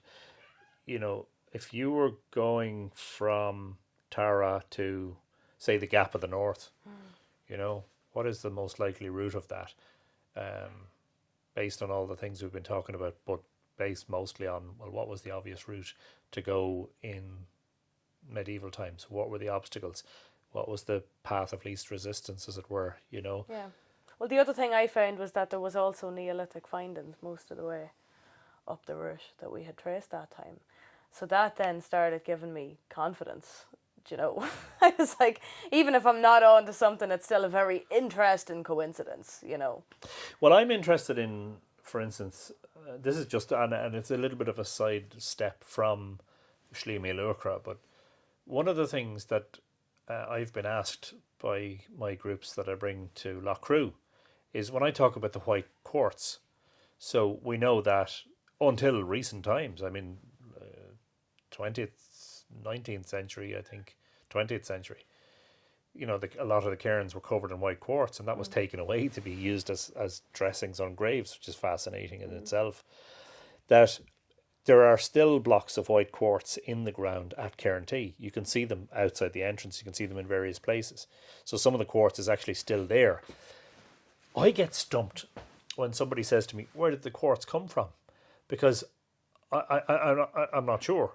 I know what Newgrange, we're told that white quartz of Newgrange comes from the Wicklow Mountains. Now, even that in itself is a difficult one if you're thinking in terms of, how most of the other stone arrived there, which is by boat. It's how do you get the stone down to the coast from the Wicklow Mountains?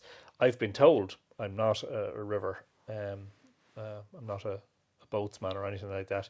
I've been told it would have been impossible to bring stones down the Liffey because there are sections of the Liffey that have rapids and cataracts, which would make it impossible. Whereas the Boyne could be navigated by boat for large stretches. And so I was like, actually, that's a good question, because, I mean, if you were bringing stone over a long distance by boat, you could, technically speaking, come so far up the Blackwater, which is a tributary of the Boyne. But how do you get it the rest of the way? And it's back to the question of, pardon me, were there well-worn paths, we might call them, even in prehistory, prior to, wheeled carts and wheeled vehicles being pulled by horses? Were there well-worn paths across the landscape? I mean, you're talking there about a route from Dundalk to Tara, and when you talk about Neolithic sites along the way, I'm thinking, well, that's another thing that we must take account of, is the number of, very ancient sites that exist in a time when we're told there were no roads. How do you get from one to another, or were these all isolated? And they can't all have been accessed by river. Uisneach itself, I'm not sure if there are carbon dates, but certainly the opinion would be that St. Patrick's Bed on the summit of Uisneach is a Neolithic cairn. How do you get to the centre of the land if you're relying on waterways to get around? So there are, I think, maybe there's a whole body of work out there that I'm not aware of, scholarly work that has the answer to all these, but not that I have seen, Well, let's say now, right? Let's jump to another aspect of this. Let's say it's medieval times, early medieval times, and you're just finished a tour group down at Tara, and you have to be up in Dundalk at 6 o'clock. Well, okay, let's say 6 o'clock tomorrow or the day after, okay? Yeah, that's probably more realistic. You've got a few hours to burn, but you're under a bit of pressure, so you can only choose one. What would your favourite be of all the monuments between Tara and Dundalk? What would your stop off be? Now, you can't do all of Brunabonia. You're limited for time. What would you pick, Anthony? It's very difficult. I've been asked this lots and lots. Pick one monument. That's very, very difficult to pick one. Well, I think one of the things I would do is probably I would go to the Hill of Slane. Because, you see, part of the whole thing of orienteering or navigating is it is important to be able to see the landscape and to see where you've come from and to see where you're going to. Slane offers you that. You can see Tara. Quite sure that you can see Dundalk, but you can certainly see Slieve Foy, I think. And then you've the whole view over the Boyne Valley right out to the sea. So that's a good sort of prospect, Like, I'm going to go make it my business to go there, and that mound on the peak of the Hill of Slane, I have no doubt, is pre-Christian, pre-Norman, pre-Christian, prehistoric, possibly Neolithic, possibly. We won't know that until there's some dig at some time in the future. But I've always loved Slane. I've just loved the way it's situated in the landscape. We're impeded by the trees in modern times, but actually, without the trees, there's a fabulous view all the way out to Loughcrew and beyond. Wow. You could probably... You can see Croghan Hill and Offaly from Tara. You could probably see it from Slane too. And if you couldn't directly see Uisneach, you'd certainly be close enough to it. And maybe further, on a very clear day. Yeah, I've always loved Slane. The prospect is... In fact, there's a lovely cemetery up there, and I know that, I'm not really much of a Catholic these days, and I'm not local anyway, so the chances would be probably zero. But I often said to myself, that is just the most beautiful place to be buried. To think your descendants and your family coming afterwards to visit the place where you're buried and having this just marvellous view. Of course, when you're dead, it doesn't matter much. You're not going to see it, but always had that sort of, more so than Tara. Tara is a funny one. I think Tara is strategic politically because it does offer views over most of or all of what you would call Brea, that ancient kingdom that seems to have been so important to the whole political story of Ireland. So I think that's the reason.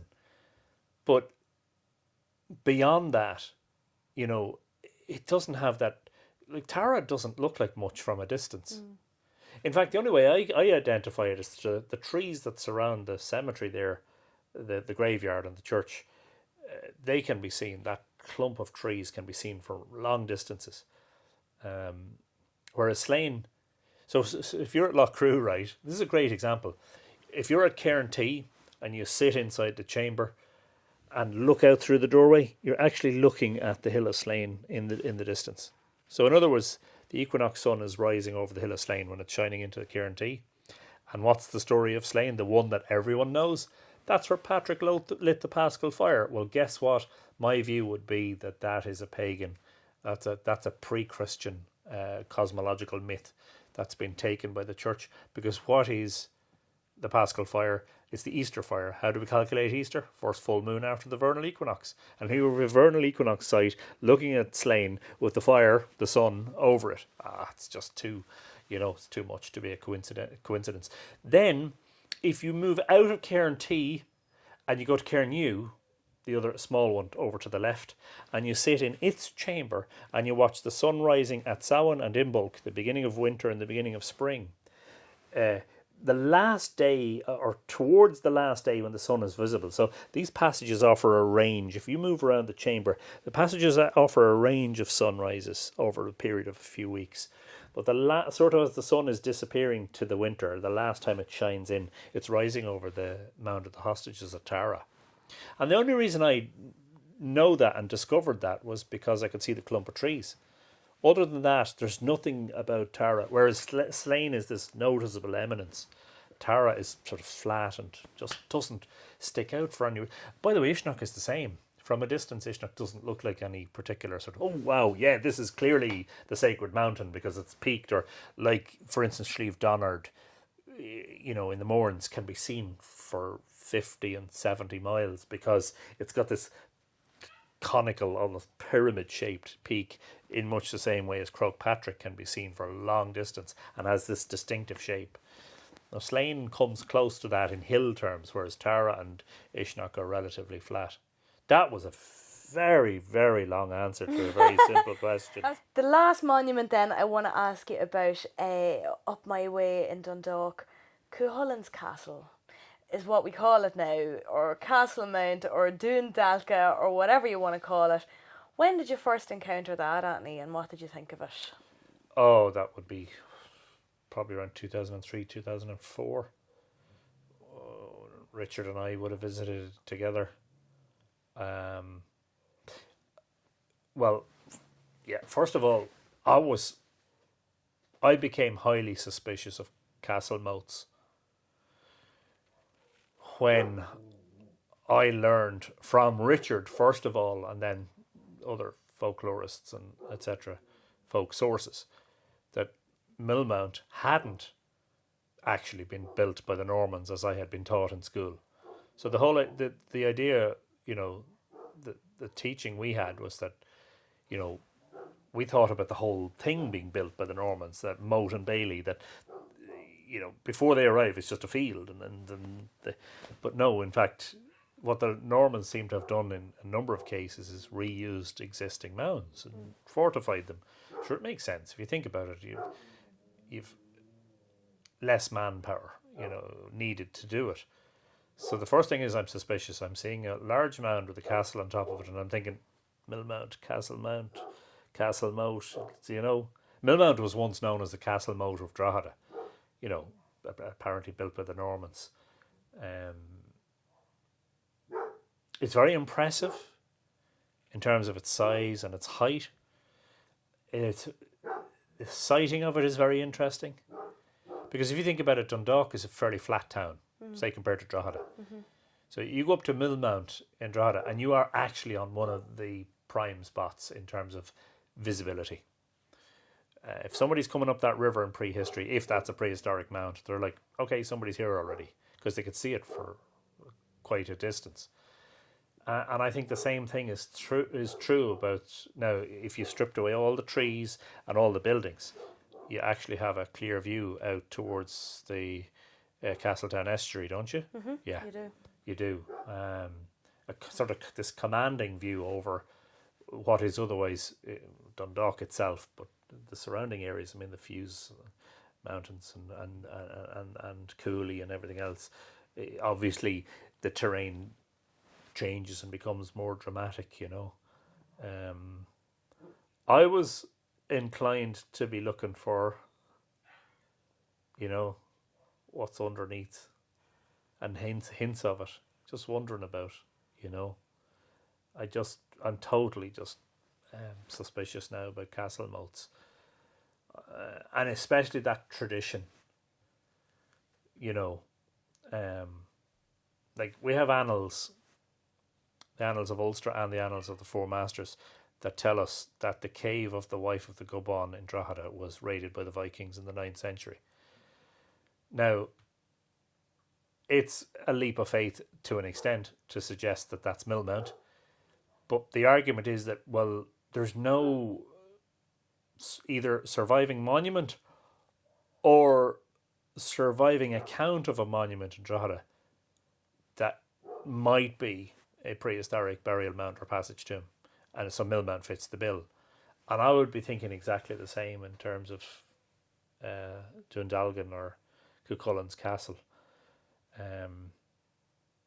Well, the consensus seems to be that that's where he made the deal. That's where he decided to fight off Queen Maeve's warriors, the single combat, one by one. There's a pervading sort of opinion that seems to be that that's where he did it. I personally find the site to be underwhelming when you first walk into it. It really takes stripping away the layers and finding out, you know, how it's changed over time, and things that were found there, even though, you know, we have nothing particularly ancient, but I think that's because we haven't really done the digs. And, you know, the most tantalising thing, which may well only have been from the much later museum that was established on it. Paul Gosling actually reckons that might have been the first museum in Ireland, or close to it. The museum that was in what is now the ruin of Burns Castle, the pirate Burns Castle, that there was a medieval ring from, what was it? It had a 3rd century stone in the centre of it. And it was a gold ring from later on that had this much older stone in it. I can't remember what century it was now, and I don't want to say the wrong thing. But it was decided by the National Museum that it was likely the ring of a bishop or somebody like that. And okay, that might have been taken from somewhere else and put into the museum, which then burned down. So maybe, you know, or maybe it's there from much longer before. We actually really don't know either way. And that's, for a site that's so kind of underwhelming, I think when you go up and look and you go, oh, it's very nice. You can't really see much out beyond the trees unless you go up in the winter time. Mm-hmm. And then every few decades it throws up something like that. Yeah, look, it's the same with all these things. Look, if you could go in and dig, and archaeologists are the ones who are best equipped to tell us what we need to know in terms of dates and, you know, likely construction methods and, you know, all of that stuff. In the absence of that, it's very difficult. I mean, there were surprising results during the excavations at Awan Macha. You know, those wooden circular features that they found that, you know, almost sort of defy logical description. So you're right. Now, at Millmount, they had a series of remote sensing scans done of the monument. That may be 7 or 8 years ago now. They can't dig Millmount because there's a Martello Tower on the top, probably for the same reasons they won't be able to dig at Cuchulainn Castle, because anything that you do to the mound might cause the tower to collapse. But the tentative conclusion of that programme was that there are actually 2 different mounds under Millmount. There's definitely a lower mound, and there's 2 parts of, well, it's one mound now, but the upper part is made of a different material than the lower part, which lends credence to the notion that the Normans built the upper part, but that the lower part was a pre-existing, possibly a Bronze Age barrow, is what I think the archaeologists would tend to lean towards. Of course, none of this is definitive in any way. It's still highly theoretical, based on data, you know. And that's sort of one of the immensely frustrating things, is you'd love to be able to marry up the myth with the science in every meaningful way possible. I mean, the science, by the way, in my view, of Brunibonia is beginning to prove, or has been over the last number of decades, proving a lot of what the mythology said true. You know, I'm told of a story in which an archaeological dig at a mound, I think in the north, the tradition of the site was that there was a headless man buried there, and they did find a body without a head when they dug it. Of course, that could be coincidence, and that's the sort of thing that can never be accepted as evidence of something, you know. I'm just intrigued by, is there going to be a time in the future, like, you know, when you look at the Dindshenachus at Brunibonia, every monument has a name. And every monument has a name and almost a story associated with it. There's a meaning behind it. The Pops of the Morrigan, the 2 mounds west of Newgrange. There was the grave of the Matha. There's, you know, Crivthan's grave. There's a whole lot of personalities there. And each place has, now we call them Mound A, Mound B, Standing Stone C, Standing Stone D, Mound E, Mound F. We've just replaced them with meaningless letters. And what that's done is just deprive the place of all its meaning. And I would love to know, as you would, I'm sure, is the place that we know now as Cuchulainn Castle, is there evidence that it was a mound before, you know, the written history of it begins, you know?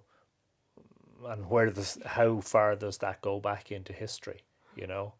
And are there human remains under there that might, for instance, date to the Iron Age, or, you know, or even beyond? And that's one of the things about, we see a lot of excavation in Ireland in association with road and infrastructural projects and housing estates and all the rest. But actually we've seen precious little around the big complexes. And the big monuments in terms of archaeological complexes, but also those in mythology, you know. And the interesting thing I think about Cuchulainn Castle is that, again, the consensus is that it used to be the old centre of Dundalk town. Like, Dundalk is now where it is because all of that land was reclaimed from sea. Before then, the centre of Dundalk wasn't there. And in fact, I think it's Paul Gosling that says it used to be, you know, Dundalk was the old centre. And that's what the settlement kind of sprung up around. Now, I mean, when you look at how rural it still is, it's one of the greenest parts of Dundalk town, and it's probably the only part of town that still has such large tracts of agri land around it. Yeah. But at the same time, what secrets is that land hiding? too. Yeah, just because we haven't been building over it. You know No, what I mean? I know, yeah. There are standing stones up there, aren't there? That's exactly it. Like, there's a standing stone right at Cuchulainn Castle. There's Yeah. another one just down the road at what we call the back of the wall. And then you've got, like, I'm talking about coming west out of Dundalk in order to go south, which is really only a completely unfounded theory I have right now. But Cuchulainn Castle, you know, would have been, that's the end of the journey. If you were going back to Dundalk from Tara, that's it. You know, you're back in Dundalk when you've reached that. And just before, like, Drummurrell, all the rock art at Drummurrell. In Britain, an awful lot of the Atlantic rock art, you know, will mark a body of water or it'll mark a high point. It's not so clearly categorised in Ireland, but there does seem to be a large occurrence of it near important routeways, which, you know, it was all these little pieces of information was coming together in my head and going, well, Cuchulainn Castle, really, it was built up to be such a big thing when we were kids. I was disappointed because we went up and I thought, well, it doesn't look at all like Cuchulainn lived here. You know, what does that mean for the history and the mythology? But when you go digging that landscape, you know, just a few kilometres out the road, there's all kinds of treasure, you know, and treasure, again, is funny. When you look through the Dukas records on Cuchulainn Castle, treasure is one thing that just comes up time and time and time again. And apart from the fact that we dug up that ancient medieval gold ring back in the 80s, apart from that, there's not another word about there being treasure up there. So where is that coming from? You know, they talk about, well, some versions of the story say the pirate Byrne had his treasure buried up there. Other people say that Cuchulainn's treasure was buried there and that it's still buried there, or at least it was in the 1930s when the school's collection was actually created. But there are just so many little things about it, unanswered questions, that I find, you know, it's good to talk to as many people with as many viewpoints as you possibly can and just dig away a little bit at the surface, because you never know what kind of treasure will fall out, Anthony. Well, it's interesting because I have said that part of the reason that we're interested in the past in the first place is precisely because it's mysterious. And if you think about it in relation to Cuchulainn Castle or Brunabónia, whatever it happens to be, the day where we know everything about it, it ceases to be interesting. Yeah. You know, it's almost as if the mystery is what keeps you going, the very mystery of it. You know, if you had been told definitive facts, and these were indisputable, and that this is the entire history of this monument, you'd be like, all right, I know it all now. Sure, look, where do I go to find out something new? You know? And actually, we're in the reverse of that. You have a monument, or in this case, it's probably a set of monuments or a complex of monuments. I know there's a mound and there's a castle and there's standing stones, etc. There's traditions around it. There's the tradition of, you know, Cuchulainn, there's the tradition of Dundalca, you know, and then trying to tease out about what's likely to be true from all of that. But I still maintain that the joy of the journey is trying to unravel that mystery. And as you say, look, you never know where you're going to stumble upon treasure. The notion of hidden treasure is a fascinating one. I've often thought about the idea that where there's supposed to be hidden gold, that actually could be a kenning or a metaphor for the sun setting or rising. So when I hear about sites called Labba Diarmid agus Gráinne, you know, the bed of Diarmid and Gráinne, I think about where they went down to rest, and I'm thinking, right, down to rest. What might that mean?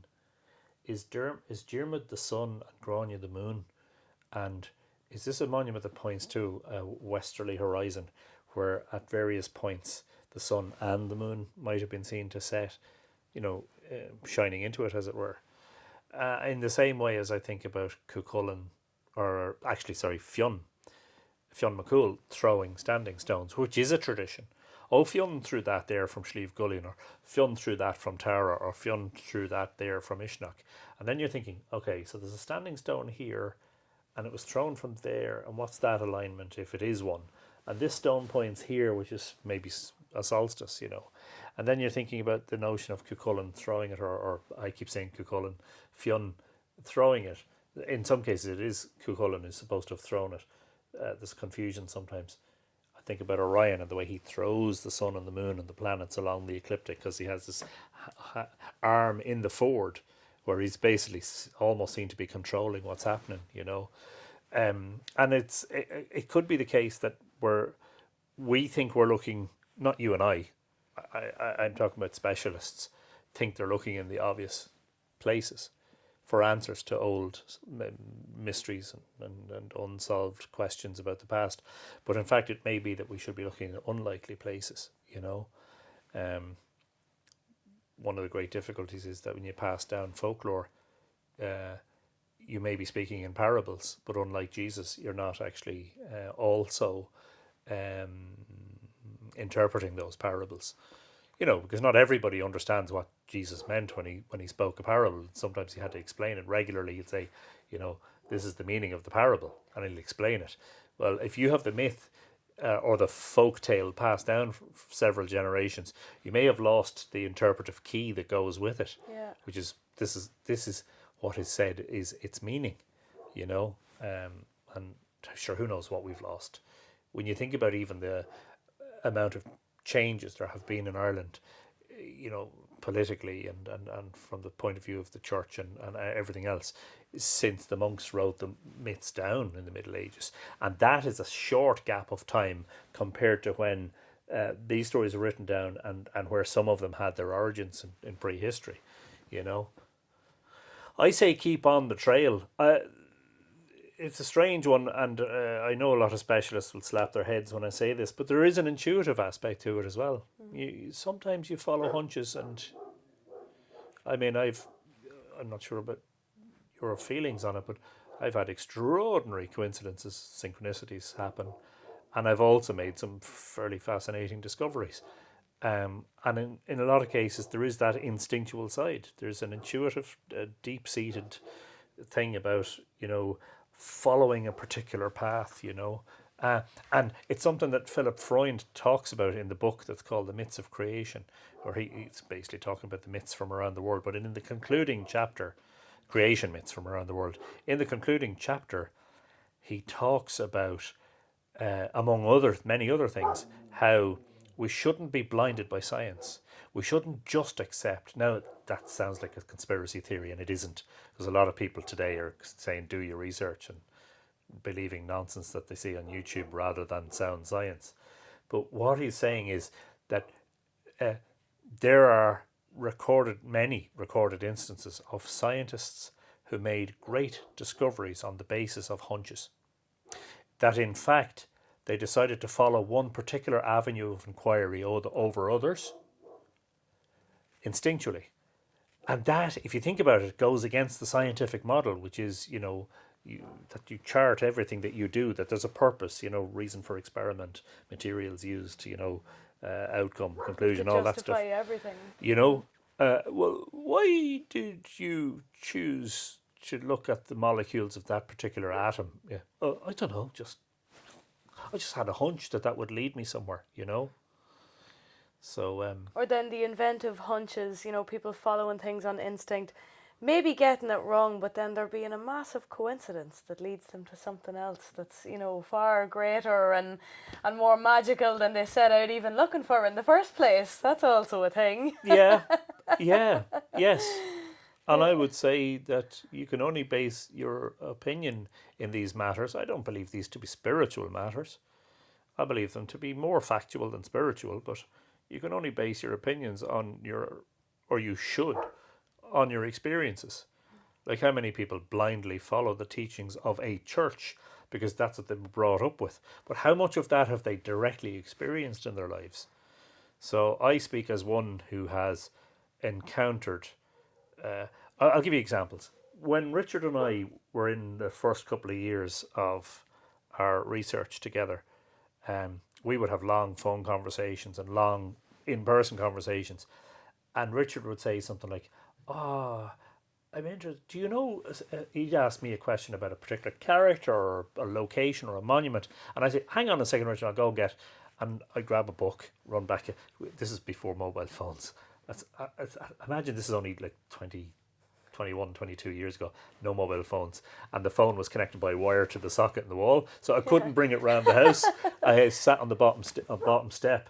And I'd bring out the book, right? And I'd be saying, hang on a second. And the book would fall open on a page. And either that page would have the answer he's looking for, or that would have very, very meaningful information to something that I had recently been following. And it would just literally fall open on that page. And there were countless, and I didn't record them. Unfortunately, I'm much more likely to actually record coincidences today.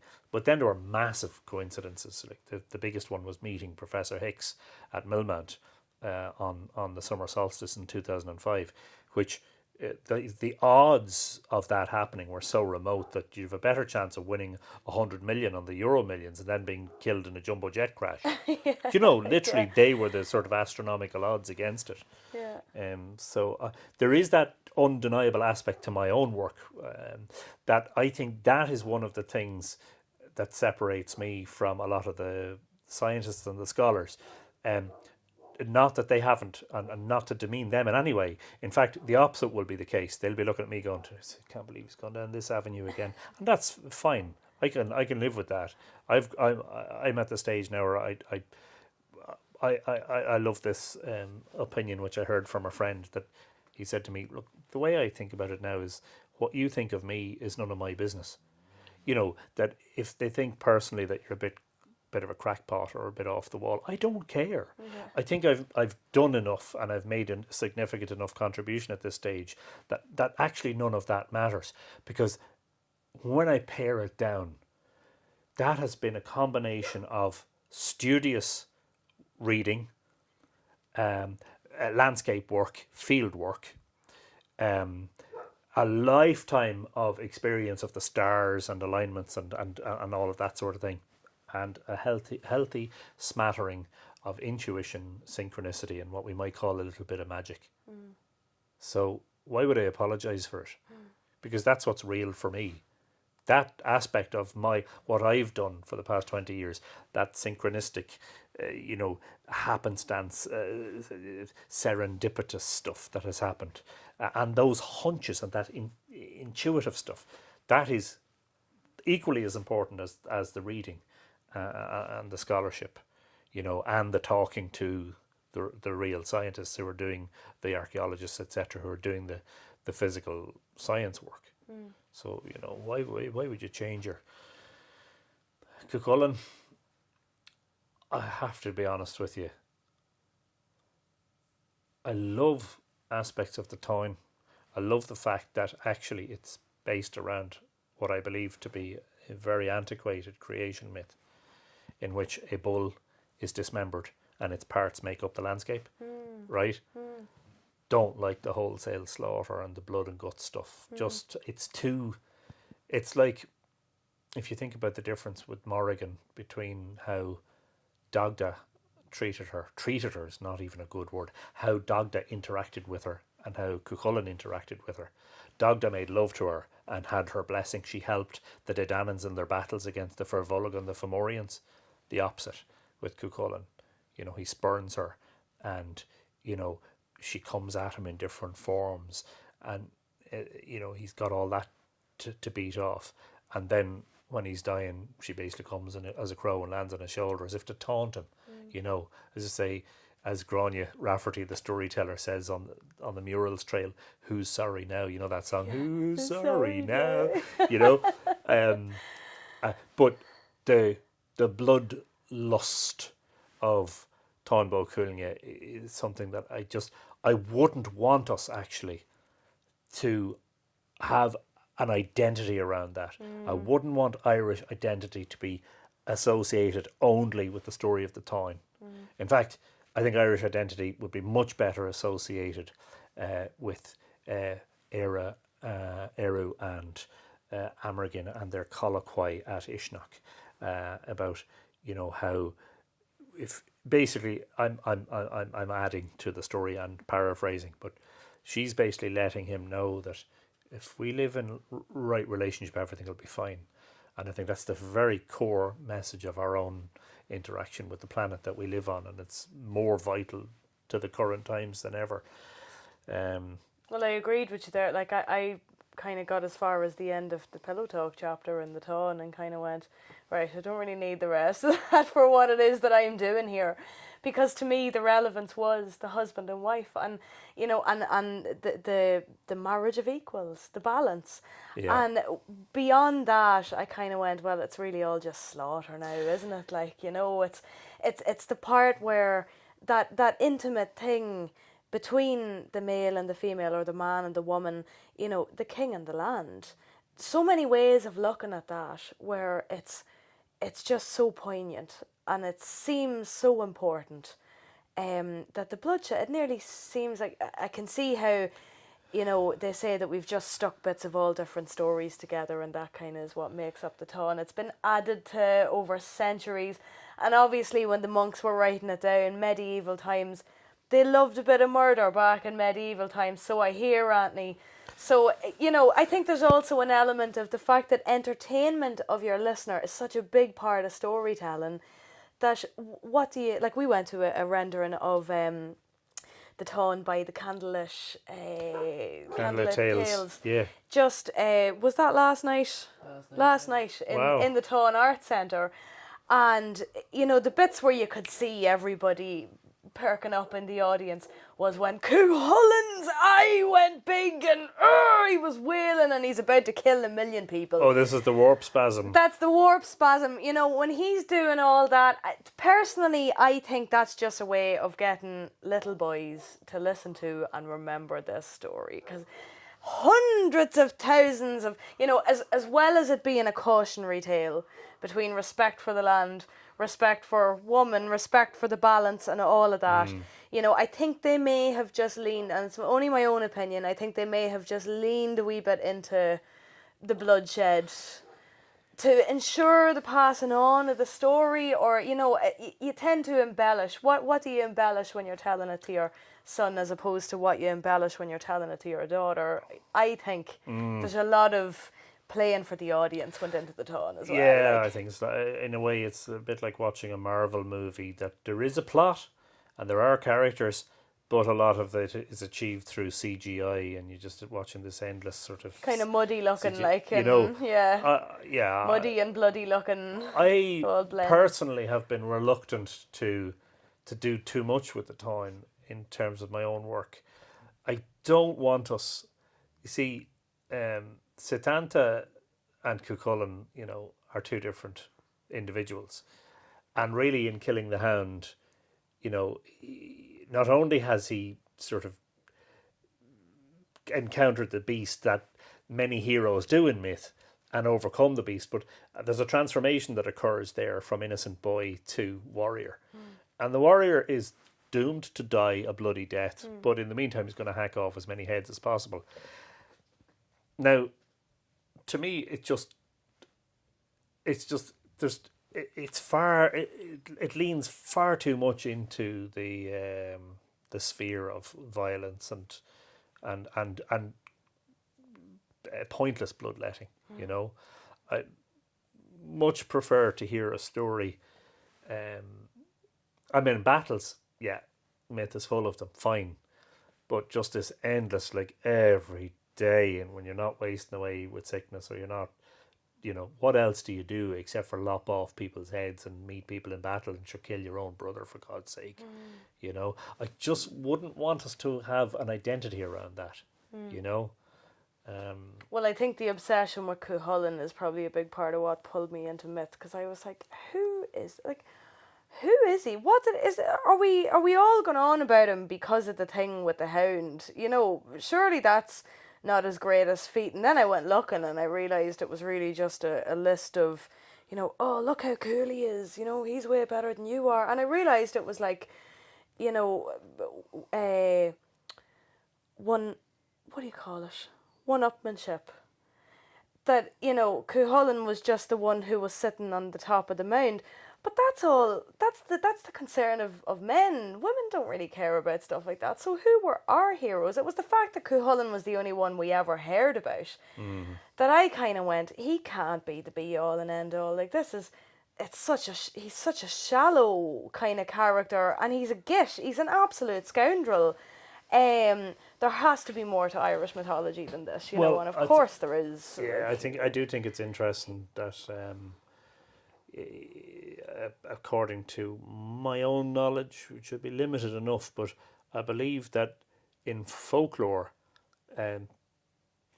indigenous population, sort of around the time of the famine and afterwards, were more likely to be talking about Finn and the Fianna than Cuchulainn and the Táin. In fact, I don't think the Táin was in the general sort of folk body of sort of folk literature, as it were, or verbal, or that non-written storytelling of recent centuries. I think Fionn had sort of eclipsed Cuchulainn at some point, and although Fionn is hardly devoid of bloodletting, but there's just a bloody core to Cuchulainn's story that I just think and I'm glad we haven't, as I say. If you look at Ulster, and Ulster, by the way, in the settling of the manor of Tara, is identified as the province associated with conflict, battle. Yeah. And you look at the whole history there, so I think Cuchulainn, not that I don't want to know him, but I just don't want to. I can't see myself doing any great work around him. Yeah, same. Like, I mean, I enjoy finding out that he's not as squeaky clean as he might have been made out to be. Like, I mean, every second business nearly in Dundalk is named after Cuchulainn.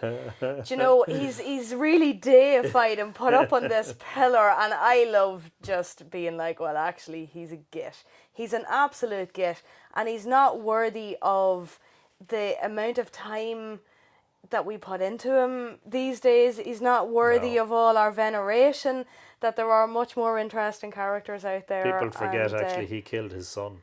Yeah, exactly. There's one in a long list of, like, even down to, I heard now, a admittedly, story about, according to the story, he didn't know who he was, but listen, he probably would have done it anyway, and he was an awful git. He killed first and then asked questions. Exactly. Like, I heard of him standing in a queue for the forge at one point, and there's all these people waiting for the blacksmith, and Cuchulainn, like, he's a queue jumper. He wouldn't wait. He thought, I'm Cuchulainn, and he's causing absolute ructions, and he's given the blacksmith's wife hell because he's not allowed to jump to the head of the queue. Like, what is that all about? Do you know what I mean? Apart from murdering all those people, like, jump in a queue, there's no need for that. Bit of a dark ego there, I think. Yeah. I have one last question for you, Anthony, and thank you so much just for giving us all this time. It's been a wonderful chat, but I wonder, when you've you've followed your intuition, you've followed your passion, you've maybe found out a few things along the way, what is the prompt and the point when you decide, right, I better write a book about this? Because you've written so many books. Oh, I don't think there is one. I mean, in the case of the Dronehenge book, it was literally the sense that as the discoverer, I felt it was important for me to tell the first written account of its discovery and the aftermath of that, and to do a little bit of the interpretation. Because undoubtedly what will happen in time is that other experts will come in and say, this is the story and this is what we think, and they'll do the science and all the rest. And then the narrative has been taken away from you to an extent. So I just felt, for posterity's sake, it was important. So in Dronehenge, it was really straightforward. It was just like, was it even? Yeah, well, it was written in 2019. But was it even the end of 2018 when I first said it to the publisher? I said, I should write a book about that, shouldn't I? It made every sense. Mythical Ireland, the book, arose almost spontaneously as an idea in the summer of 2017. The idea came into me as I've written an awful lot of stuff between articles, blog posts, talks, presentations, and this material is all sitting here. Some of it's on the website, some of it's buried here in folders, some of it's on the computer, and I just cobbled together this idea of bringing it all into one, and mostly mini chapters, short enough chapters, but brought together into sections with photography. And my publisher came back the next day and said, yeah, I think it's a brilliant idea. Can you have it ready in 3 months? And then you cried. Ireland, which is the first, and probably remains today to be the biggest, because it's more of a thesis, Mythical Ireland being sort of like a very... People say, what's the best introduction to myths and monuments in Ireland? In my work, I don't mean to be bragging, I'm not saying overall, I'm just saying in my body of work, I would say to people, if you want a good sort of introduction to the landscape, the myths, some of the astronomy, the archaeology, etc., Mythical Ireland. Ireland is a thesis, and the thesis is that the people who built prehistoric monuments in Ireland had good astronomical knowledge. That's essentially the thesis, and that we can extrapolate some of that from myth. Well, that I had a sense from the first year I had spent with Richard, that actually we discovered the Baltray standing stones alignment in 1999. But it was Richard who told me about those stones. You said at the very beginning tonight that Richard, and I'm like, no, I can't claim any credit. Richard found those. But 1999, by the end of 1999, I was in my head going, this would make a good book. Look, I always wanted to write a book anyway, because I was a writer, so it just made sense, Return to Sagish is probably the most extraordinary thing I've written, and is totally different in respects to the likes of Ireland and Mythical Ireland and Dronehenge. It is poetic prose, it's mystical, it's spiritual, it's cosmological, it's mythological, it's deep, it's personal and yet universal, and it's full of myths and the Boyne Valley and the meaning of it all and the landscape and everything, and yet it's this shamanic journey almost. It was prompted by the gift of a lovely notebook, hardback notebook with creamy pages, and I just decided I was going to write a book in it because I really loved it. I loved the look and feel of this, and I hand wrote it, but no reference to, like, just literally just allowing everything to flow without any rules or regulations or any proscriptions or blockages, just literally what will happen, and just to let it flow as freely as possible. And there were times when that was slow, but there were times when it was literally feverishly it was almost as if the hand was just, and the mind wasn't sort of even consciously involved. It was just like this free writing, and then there were times when it was slow and just a little bit more delicate and all the rest. Well, it's the river of consciousness, isn't it? Yeah, well, you see, that is, if you think about how important the bard, the olive, was in medieval society. Like, the olive was close in rank to the king. And there's a reason for that, because there's a sacredness of that knowledge that I don't think we've lost it. I think we've lost touch with it to an extent. But then we regain it when we consider how many writers and creatives that Ireland produces per capita, which I think is probably the highest in the world, actually. There are more creatives and singers and artists and sculptors and poets and musicians and emerging from Ireland than probably anywhere else on the planet. It's almost like it just kind of surges out of the earth here. It seeps out of the rocks, in a way that I can't properly define using logical language. But if I use the language of poetry and poetic prose, it just, Yeah. Well, look at Anthony, it's been a most illuminating chat. I've so enjoyed this time with you. As I have. I mean, I wish I had 10 more questions for you, but we'd probably have to bring sleeping bags if we were going to do that. Are you trying to say I put you to sleep? No, I'm just saying, you know, the bedtime story element of all the things you're talking about. I love your work because, you know, like the river of consciousness, it meanders from here into there, and you're taking so much into consideration in everything you do, and yet you make it look so effortless. And I have to say, it's a joy tuning into your Mythical Ireland YouTube channel. It's a joy reading your books, and obviously it's a massive joy to get to talk to you in person. So thank you so much for having us. Well, the pleasure has been all mine, and I always say that if you're provoked into a lovely conversation, that's because there are two sides to that, you know. And I likewise enjoy your work, and I encourage you to keep at it, because you're, I think, at a nascent or early stage. You're where I maybe was 10 years ago, and just absolutely would encourage you to keep going with it, which is funny enough something Richard Moore often said to me over the years. Just keep doing it. Just don't mind all the noise and all of the blockages and all of the resistance and all of the negative opinions. Just literally, if there are any. Yeah. There weren't that many, but you know. Just And so far I've been lucky enough too, but I mean we're definitely going to have to get another chat at some point. I think maybe next time we'll go for like the full week-long run, will we? We'll sell tickets. Yeah, well, we'll have to just pimp Dave up with coffee and lots of luxurious sweet treats.